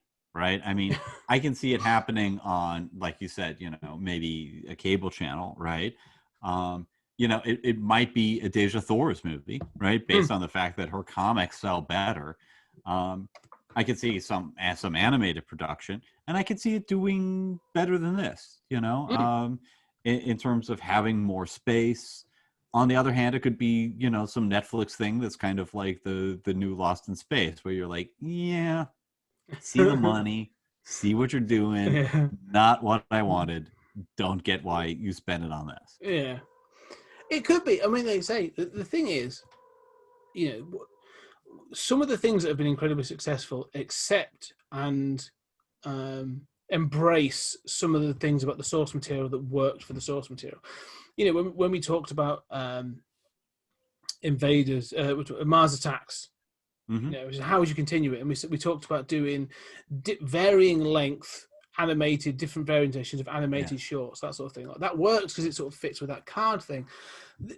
John Carter's a pulp novel. Like every chapter ends on a cliffhanger. Like same back time, same back channel sort of thing. Like maybe you're right. Maybe a film was the wrong way to go, and that an animated series where you can tap into that pulpy tone of each episode ends on a bit of a cliffhanger of all characters left in serious danger and or a new reveal, and then you come back for the next episode and you do serialize the novel over a sort of a period of animation. Like I can see that working on Disney Plus. I can see Disney. I mean, they don't own the rights anymore, but I could imagine like Disney Plus or Netflix picking up and doing that and it working quite well. Well, I do think that it's high time we brought back, the live action serial. And I am such a fan, obviously there were horrible serial cliffhangers, right? I mean, how many stories do you see the guy fall? And then the next installment is like, no, fell one story and grabbed the ledge.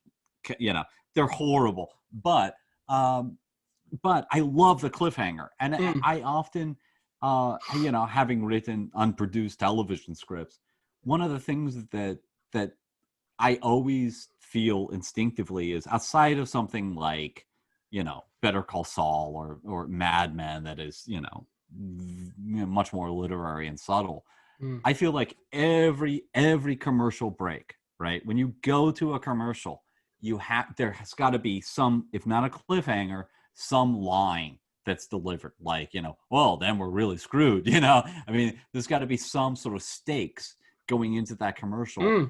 And it is amazing how that sounds so paint by numbers. That sounds so formulaic, but it is amazing how easy it is if you do it right to keep audiences, you feel that. I feel that just being on the edge of my seat, just like, whoa, like, what's going to happen in 2 minutes when these commercials are done? I can't wait for this to come back on, and I think that it is high time that we brought back, a sense of that swashbuckling adventure with, and I don't mean, I don't mean this sort of, comics gay, take your politics out of it. I just mean a real, do all of that you want. I'm not a regressive guy, but I do think that there's room for sort of swashbuckling adventure and cliffhangers and, doing it episodically. To me, everything you're describing there, I love the idea of doing it because it harkens back to me to when I first watched Doctor Who. So I was introduced to Doctor Who in the mid-80s, and I caught sort of the end of the Peter Davison years. But to me, like my first Doctor was the Seventh Doctor, Sylvester McCoy. That sort of. I'm both aging myself and and youthing myself too. But that the Seventh Doctor was my Doctor, like and I know he gets a bad rap for a number of reasons. I still enjoy Sylvester McCoy Doctor, but that what you've said there, right, was what mattered to me. I can still remember, and I've got all the now I've got my DVD and stuff, but I remember watching those episodes, and some of the hooks are better than others. Those cliffhangers, but there'd be something where all of a sudden.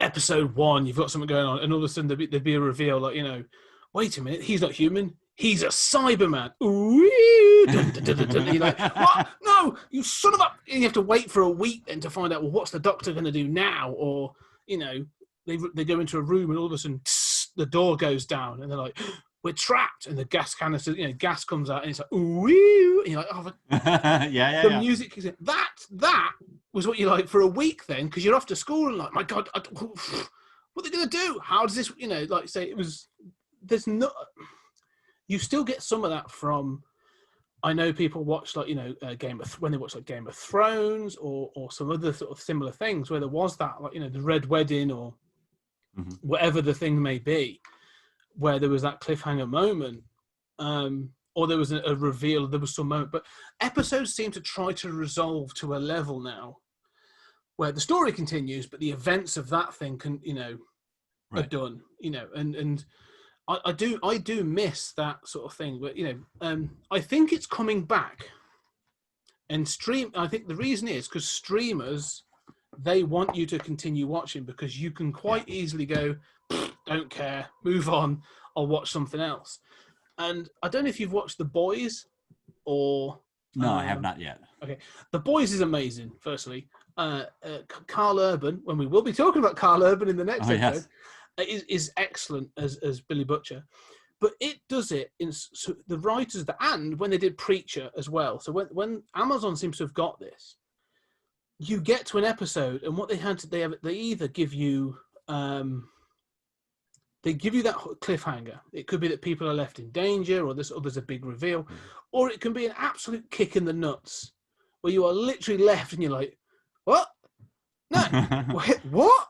I've got to watch the next." You literally just flow into the next one because you've got to know what's going on, and it is coming back to an extent because I think the streamers need it. But you're right. I'd love to see it done properly with something like Carter. And I like what you're saying. Preacher was AMC, because I watched it live. But one of the things that I would say is I think you're right, especially for the streaming model. My problem is that I think that the cliffhanger. You're talking about cliffhangers that come at the end of a 45-minute episode, right? And there are lots of sort of, eddies and weird digressions over the course of those 45 minutes. And it's nice that there's room for that. But what I'm saying is that I sort of, sometimes I feel sort of ripped off at a 45-minute episode that it's like, okay, now you end on a cliffhanger? I just watched guys drive around town for 30 minutes, You couldn't have done this 20 minutes earlier. So what I was thinking is, so my experience was, because I didn't have the BBC, my experience was like watching Star Trek, where you would have 4 in the old days, and you have a teaser. I love the teaser. You cut to the titles. By the time you cut to the titles, you should be like, WTF, right? Like, oh my God, this is an amazing setup. You've just got an awesome setup in 2 minutes, right? Then you go through the titles, and then you have 5 acts. That means you've got 4 cliffhangers, or at least 4 dramatic moments. And that propels you forward. And each of those acts, you're talking about 8 minutes, something on that order. So for me, that's been my experience. And I think when you watch that stuff on streaming, it's not the same, because you kind of get this nice little moment of drama. But if you watch those old Star Trek shows, it's always like, oh, okay, a guy is about to fight Kirk, or just like Dex Kirk, or so many of those shows have, oh, Kirk's just died, right? And they kill him off every 3 episodes. And then, of course, it's all a ruse, and you figure, but man, that is dramatic. And I just love it. So what I would like is the episodic, if you're going to do it on streaming, those episodes cannot be longer than 15 minutes for me, because I want that. You got to get that forward momentum of just that. Maybe that's what you do. I mean, Quibi was trying to do that. That didn't work out. But what you described there with Trek, I remember with the X-Files. That X-Files cold open was earth shattering to me when I was a kid. So they came out in 93. So I was up into my early teens. I was 12, 13 when I first started watching X-Files. And obviously, you never really got the cold open with Doctor Who. All the British TV had never done the cold open, because our commercial model's different. It's like commercials, 50 minutes, commercial, Yeah. You end, you start the next show. But, it's literally just those blocks. But the American model, obviously, you have a cold open in the credits. Well, no, when I was in Jersey, it was cold open, credits, commercials, credits, commercials. Like, there were times when it was like, they really pushed the boat out. But that cold open was the reason you stayed, isn't it? That's the American one. And so those cold openers on the X-Files, like, blew my mind.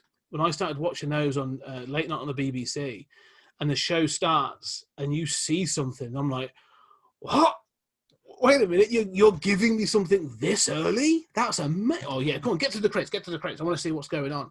Yeah, that was a real sort of eye opener to me, as a sort of introduction to that way of TV. So I agree with you, because those episodes are exactly the same. Something would happen to Mulder or Scully, or a principal character, or there'd be a reveal, like say, like Scully would be kidnapped, or you think Mulder's been shot, or an alien, or the monster is about to be revealed, or whatever, and then you cut to the next bit, and that sort of thing. So I see what you're saying, and I mean, do you think it could work with something like John Carter?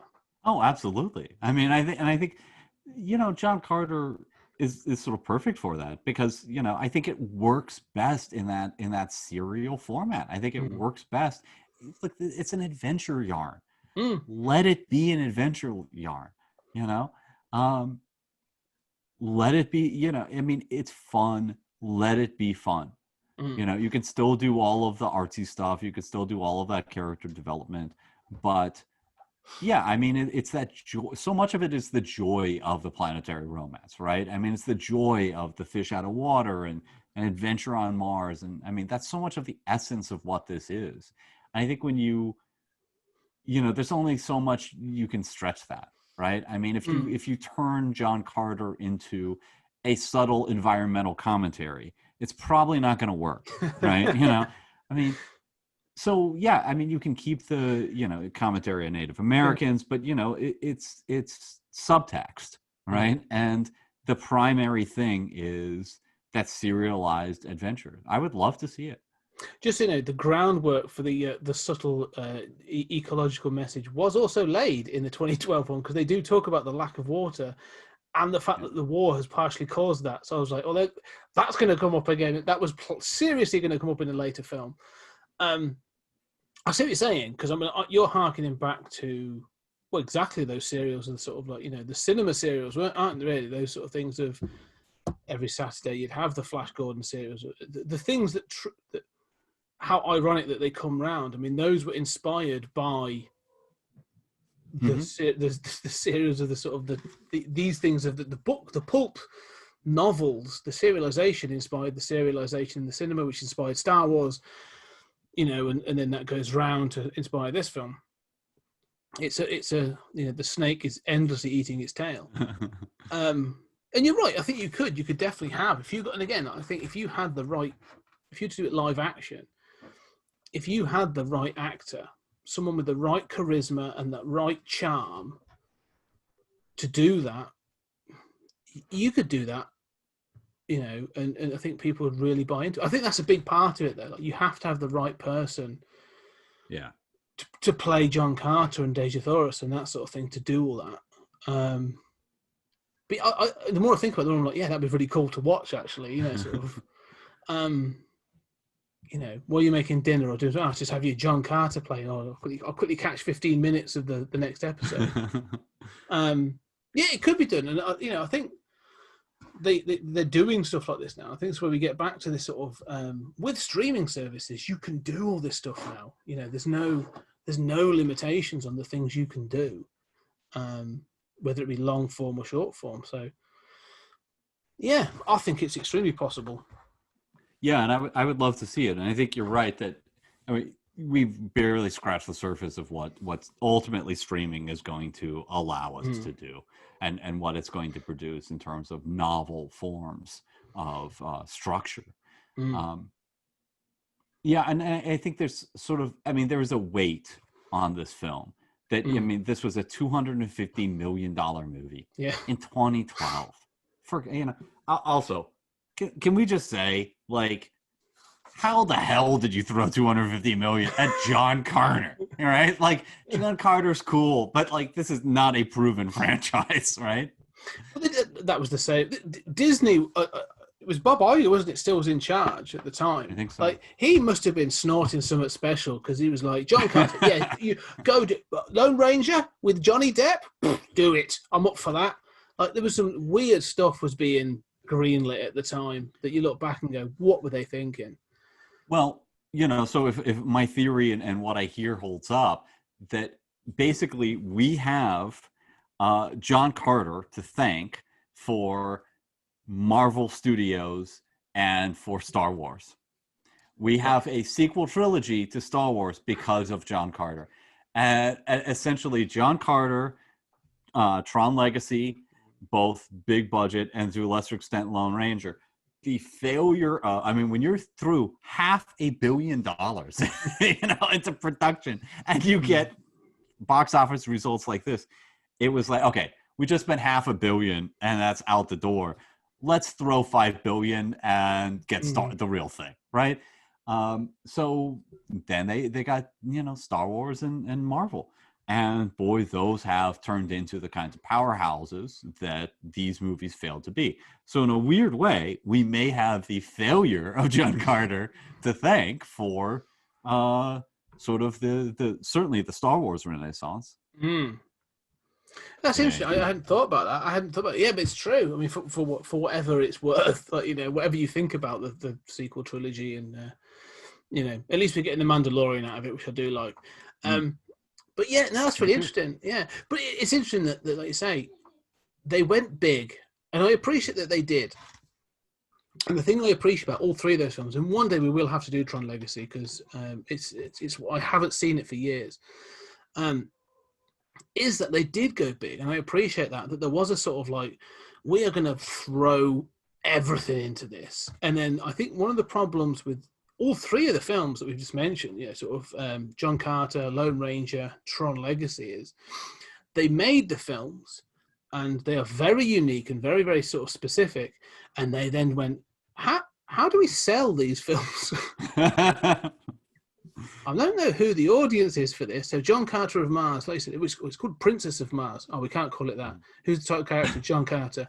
Right, so John Carter of Mars. Yeah, but Mars movies fail, so it's called John Carter. Yeah. but that means what's nothing. the hook there? Yeah, Yeah, like like it means Bob nothing. Cratchit. Yeah, yeah. It could just be called Get Carter, and it's sort of right. then it's a and the same with the Lone Ranger. Sort of like you go, oh, Lone Ranger. Okay, so everyone, westerns, are they successful? Not really. Okay, well, but pirate films weren't successful, so let's go down that avenue. Who was the biggest star of the pirate films? Johnny Depp. All right, how can we get Johnny Depp in? We're going to get him to play a Native American. At no point did anyone sort of stop and say, that feels like you do know we've got indigenous people that are actors. Like I've got a whole load of them I can call up that are very good and would probably be excellent for this role. No, we've got to get Johnny Depp in. So you don't want him as the Lone Ranger. No, he's too old for that. But, we've already given that to Armie Hammer, who was very good in the film. And then even when I watch it now, because I enjoy the film, I think it's got a fantastic third act and uses William Tell Overture wonderfully as a great score as well. But every time Johnny Depp's in that film, I'm sort of like, I can't with this film. It's ridiculous. And then the same with Tron Legacy. Like they make this incredibly bizarre follow-up to Tron with the aging technology. You have Daft Punk doing the music. You have all this other stuff. Like, and then they're like, who liked the first film? People in the 80s, right? So we're going to sell it to them. No. We're going to sell it to the youth of today. Okay. So how are you going to sell it? Oh, we're going to sell it based on the fact that it's a sequel to the film from the 80s. Has anyone watched that? No, probably not. And it's sort of like, and it's filled with daft ideas. Yeah. And like try telling a kid in 2012, like, oh yeah, he went into the computer in 1982 or whatever it was. Yeah. Yeah. Really? They didn't have on dial-up. Did he use an AOL disk to get into the computer? Is that what they did? One of the things I always okay, so there you go, Wreck-It Ralph. So Tron Legacy came out 2 years before Wreck-It Ralph, and Wreck-It Ralph made more money, pretty much with the same concept. Oh yeah. Well, and both. What is amazing about those three films, and I think it's true about John Carter too, you see where the money went. Like, I mean, these are beautiful movies. The design, I mean, I think Tron Legacy you could watch it with no dialogue and just the Daft Punk stuff. And other than that, no sound. Maybe, the sound effects or whatever. No dialogue whatsoever. Probably be a better movie. I mean, and it would be like the most beautiful, artsy, insane movie you've ever seen. It would be like such an ambitious, wonderful sci-fi movie.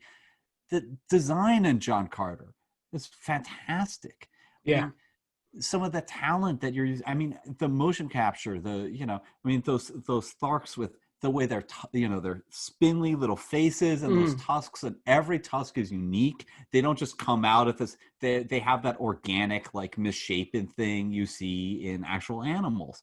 And there's so much just love and time and money put into this. And all of these were like shots at $1 billion movie. And all of these had plans for sequels that I regret that we'll never see. But I mean, these were ambitious movies. The thing is, I think it's one of those things where, and again, I do really enjoy. We've picked it apart, but I do love John Carter. I think it's a good film. It's a good fun film, and I love the Lone Ranger film for all of its really sort of like tone deaf moments and stuff in it. And I need to go back and watch Tron Legacy. But I think they say if I'm at the head, if I'm one of those executives at Disney and I'm looking at this situation, I can see that what they're looking at, they are looking at things. They're going, Avatar came out nowhere. So it's a non-IP. It was a new film. It had this 3D technology, whatever, but it made over $1 billion. So look at that. That happened. You've got Pirates of the Caribbean. You've got Iron Man has come out and done things. They've out of nowhere, no one thought he was going to make it. So all of a sudden, Captain America probably less so, First Avenger, but everyone was looking at Iron Man. Okay, well, they're sort of lesser known properties. All of a sudden, people are buying into it because they want big films. These films should have worked. Yes. Yep. That's the thing. If I was at Disney, I'd be going, yeah, no, definitely. They make sense to a degree. Maybe not casting Johnny Depp, I don't know, but this, especially John Carter. There's a film here that would have made $1 billion. Well, and it does not make sense that the Marvel movies did well. Marvel Studios exists because Fantastic Four did well, and because Ghost Rider did well. I mean, Fantastic Four, it was like 300 something million in the U.S., but I mean, that was at that time a bona fide hit, and all Marvel was trying to do was. And the whole point was, if you can get that kind of money out of the Fantastic Four, you surely can get it out of B-list guys that nobody gives a shit about, like Iron Man. Because nobody gave a shit about Iron Man. Nobody gave a shit about Captain America. So the whole point was not to produce these big, awesome movies. The point was to produce Fantastic Fours. That was all they were shooting for. And they overshot. I mean, they made the first one's actually solid, but that was the goal. So it's not just Iron Man, right? It's like Fantastic Four did well. Ghost Rider got a sequel. I mean, the Ben Affleck Daredevil got a spinoff. You know, I mean, you could, all of this junk just did really, really well in those years. And this is way better than all that stuff. I mean, this is better than, John Carter's better than, at least half easily of that first act of Marvel movies. And that's probably the best act. Why did these movies fail? I mean, I don't know. They're just, I think they didn't have that. Part of it is that kind of like dumb Chris Pratt Guardians thing where it's like, pow, zoom, I'm kicking some rodents here, cue the music track, and it's just like, that looks like an easy, fun time at the movie theater. That's the one thing, one thing we'll wrap up in a moment really, with our final thoughts. But the thing is, this film has the sidekick dog, who again I quite enjoy. He's really funny. I think he's kind of cute in a sort of ugly kind of way. He's played really well. This, one of the things that sort of struck a chord and I think won over a lot of people was a charming main character. You need to have a charming leading man or leading woman. Let's say leading man, because let's be honest, that's how it works. But like you say, Johnny Depp as Jack Sparrow is the Pirates of the franchise. That's, It's not Orlando Bloom, it's not Keira Knightley, it's not Jeffrey Rush, it's Johnny Depp. And then the same with Iron Man. Iron Man works because everyone tapped into Robert Downey Jr. Like, he's the bad boy who made good. It has a real life narrative. Yeah. And actually, he's very good in that film. He taps into things. He's a brilliant actor. Yeah, he does a great job in it. And I think whenever you look at those films that did really well, there's a central performance and central actor that brings something to life. And the thing I keep coming back to with this is, it's not got that. Taylor Kitsch is fine for what he is, but he doesn't have the charisma and the charm that is needed to do what those things were. If you'd have had, I don't know, I can't think of anyone, maybe like I don't know who I'd recast him as, but like if you had someone like that, a Depp or a Downey Jr. or someone in this role, this film would have made a bunch more money. Yeah, I agree. And there are movies, in the defense of this decision by Disney. I mean, there are movies like, I don't think, honestly, is Captain America or Thor. I mean, come on, Chris Hemsworth is fine, but he's not that guy, okay? No. He is more in Ragnarok, but the first two are abysmal and there's no charisma in sight by anyone. And they did fine, but again, they were shooting for Fantastic Four numbers. Those movies didn't cost $250 to make. Disney really went on. There's another point here, which is, and I know we need to wrap up, but there's another point here, which is the overinflated budgets of these movies these days. If you bring in John Carter at $50 million, God forbid move 50 million for a blockbuster, right? Or even 75, you bring it in that range. You get the, good enough CGI, and maybe you have a little more character moments. Then what you have to make, I mean, if that's a $75 million movie, you have to make what, 225 at the box office to break even. If it's a 250 million, you're literally banking you're going to make $750 million, or else it's a flop, and it won't, there's no point getting a sequel. Yeah. That's setting yourself up for failure. And we have to make space for more sort of middle of the road films that can come in at a reasonable budget. It seems like we've kind of crowded that out, and everything is either big budget Marvel stuff or low budget art stuff. 100 million is for me is your banner mark. Mm-hmm. If you're over 100 million, then you've got to have some clout to really pull something in. Anything below 100 million, you can probably do that middle of the road sort of money, and you're going to be fine. I mean, the big elephant in the room with all this is Deadpool. Yeah. If you think about, Deadpool was done. The first Deadpool was done for 65 million, and is brought in because of whatever you think of that film, whether you love it or hate it or indifferent.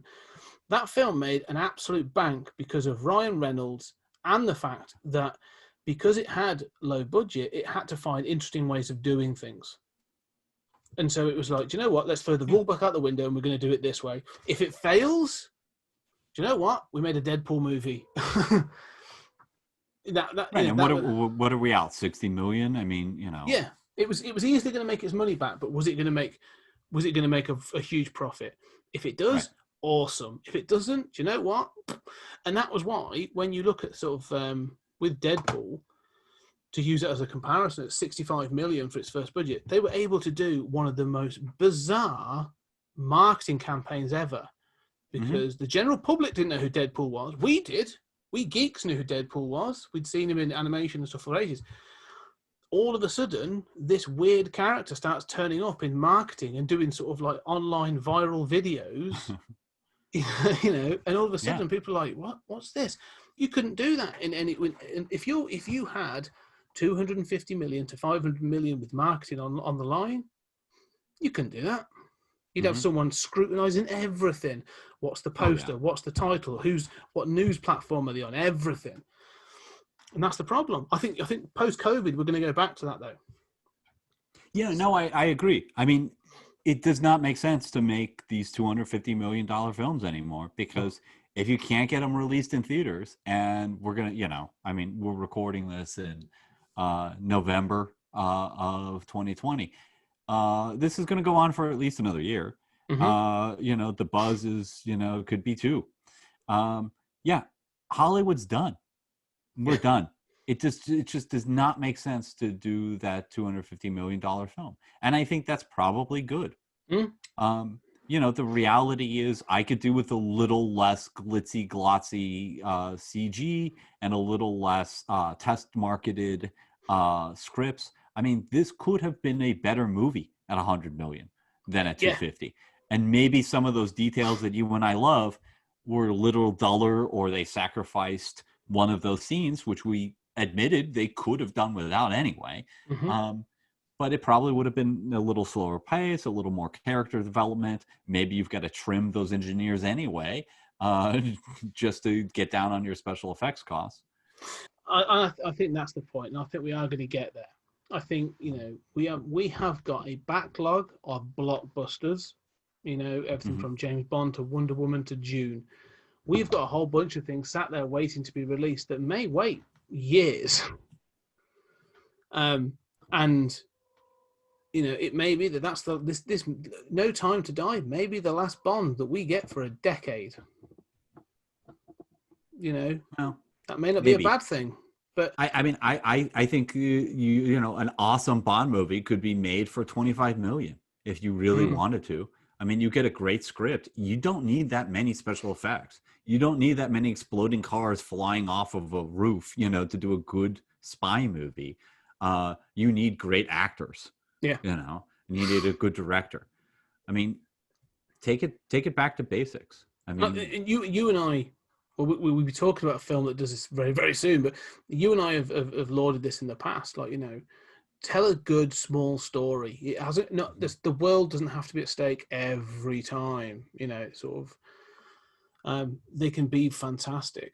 Well, and not to belabor the point, but I think that one of the things that the money does is it makes people think about how do we make this scene spectacular and feel spectacular and feel like you've got to go to the theater if you want to see this scene because it's so filled with the money shots of the fights and everything.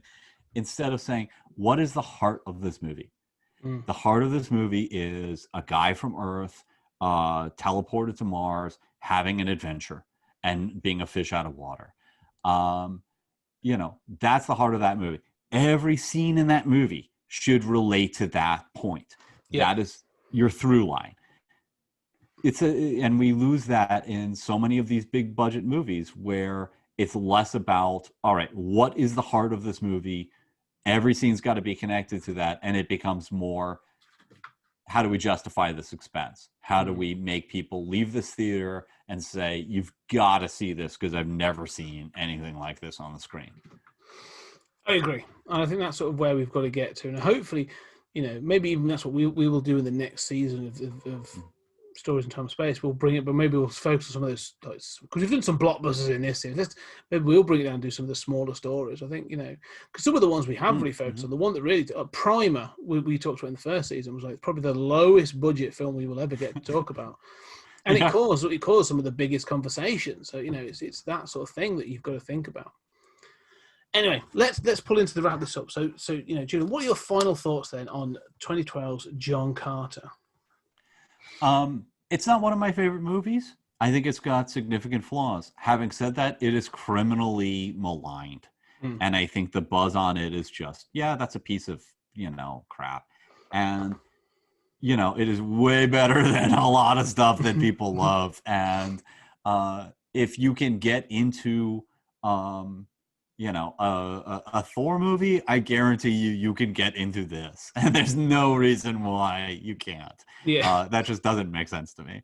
And I love planetary romance. So for me, it's kind of a must-see for that. This is a sort of subgenre of sci-fi that isn't done much anymore for some good reasons, about class and race, but also for some bad reasons. It's awesome to see it. What about you? I agree. I do think, we have sort of picked fault with it and we've taken the mick out of it a little bit, but I love this film. I really do enjoy it. It is a good just adventure. And I think it is misunderstood and sort of, as you sort of said, it's just underrated. And I think people have, through either word of mouth or just reputation, have sort of given it that thing of like, oh, it's a piece of crap, so let's forget about it. But just, it's available. It's out there. Go try it out. It is just over 2 hours, but like, if you're liking the, if you like the Pirates of the Caribbean, or if you like Guardians of the Galaxy, though, if you want some sort of some space adventure, like, give it a try. It's really good fun. It looks fantastic. It looks spectacular, and I just have a feeling that one day this film is going to get revisited in time, and people are going to go back and go, "Oh, do you remember that John Carter film? It's actually pretty good." I think there'll be a generation that might find this, but it's on Disney Plus. It's that out there. Just go find it. Watch it. I think this is a film that does need to be seen, and it should have a wider appreciation and a wider audience. Yeah. Agreed. Anyway, so there we are. That's John Carter. 2012's John Carter. Does say go check it out. But if you want to check out what we're doing, find us online at Pod Time Space on Twitter.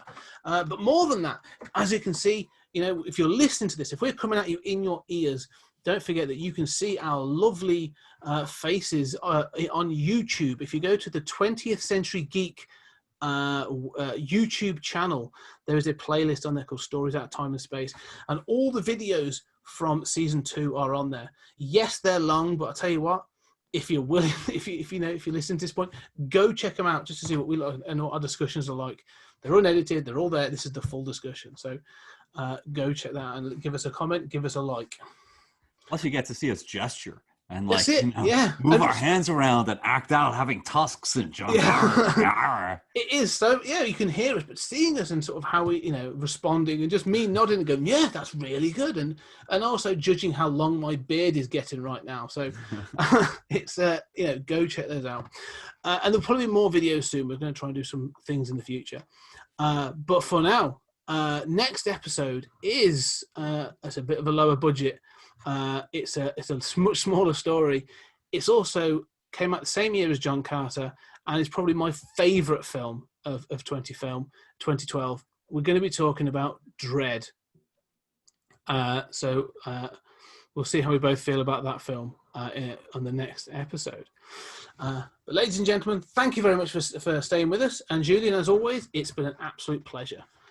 And a pleasure for me too. I always love it. I got to catch my Zeta beam. Yeah. Ladies and gentlemen, we'll catch you next time.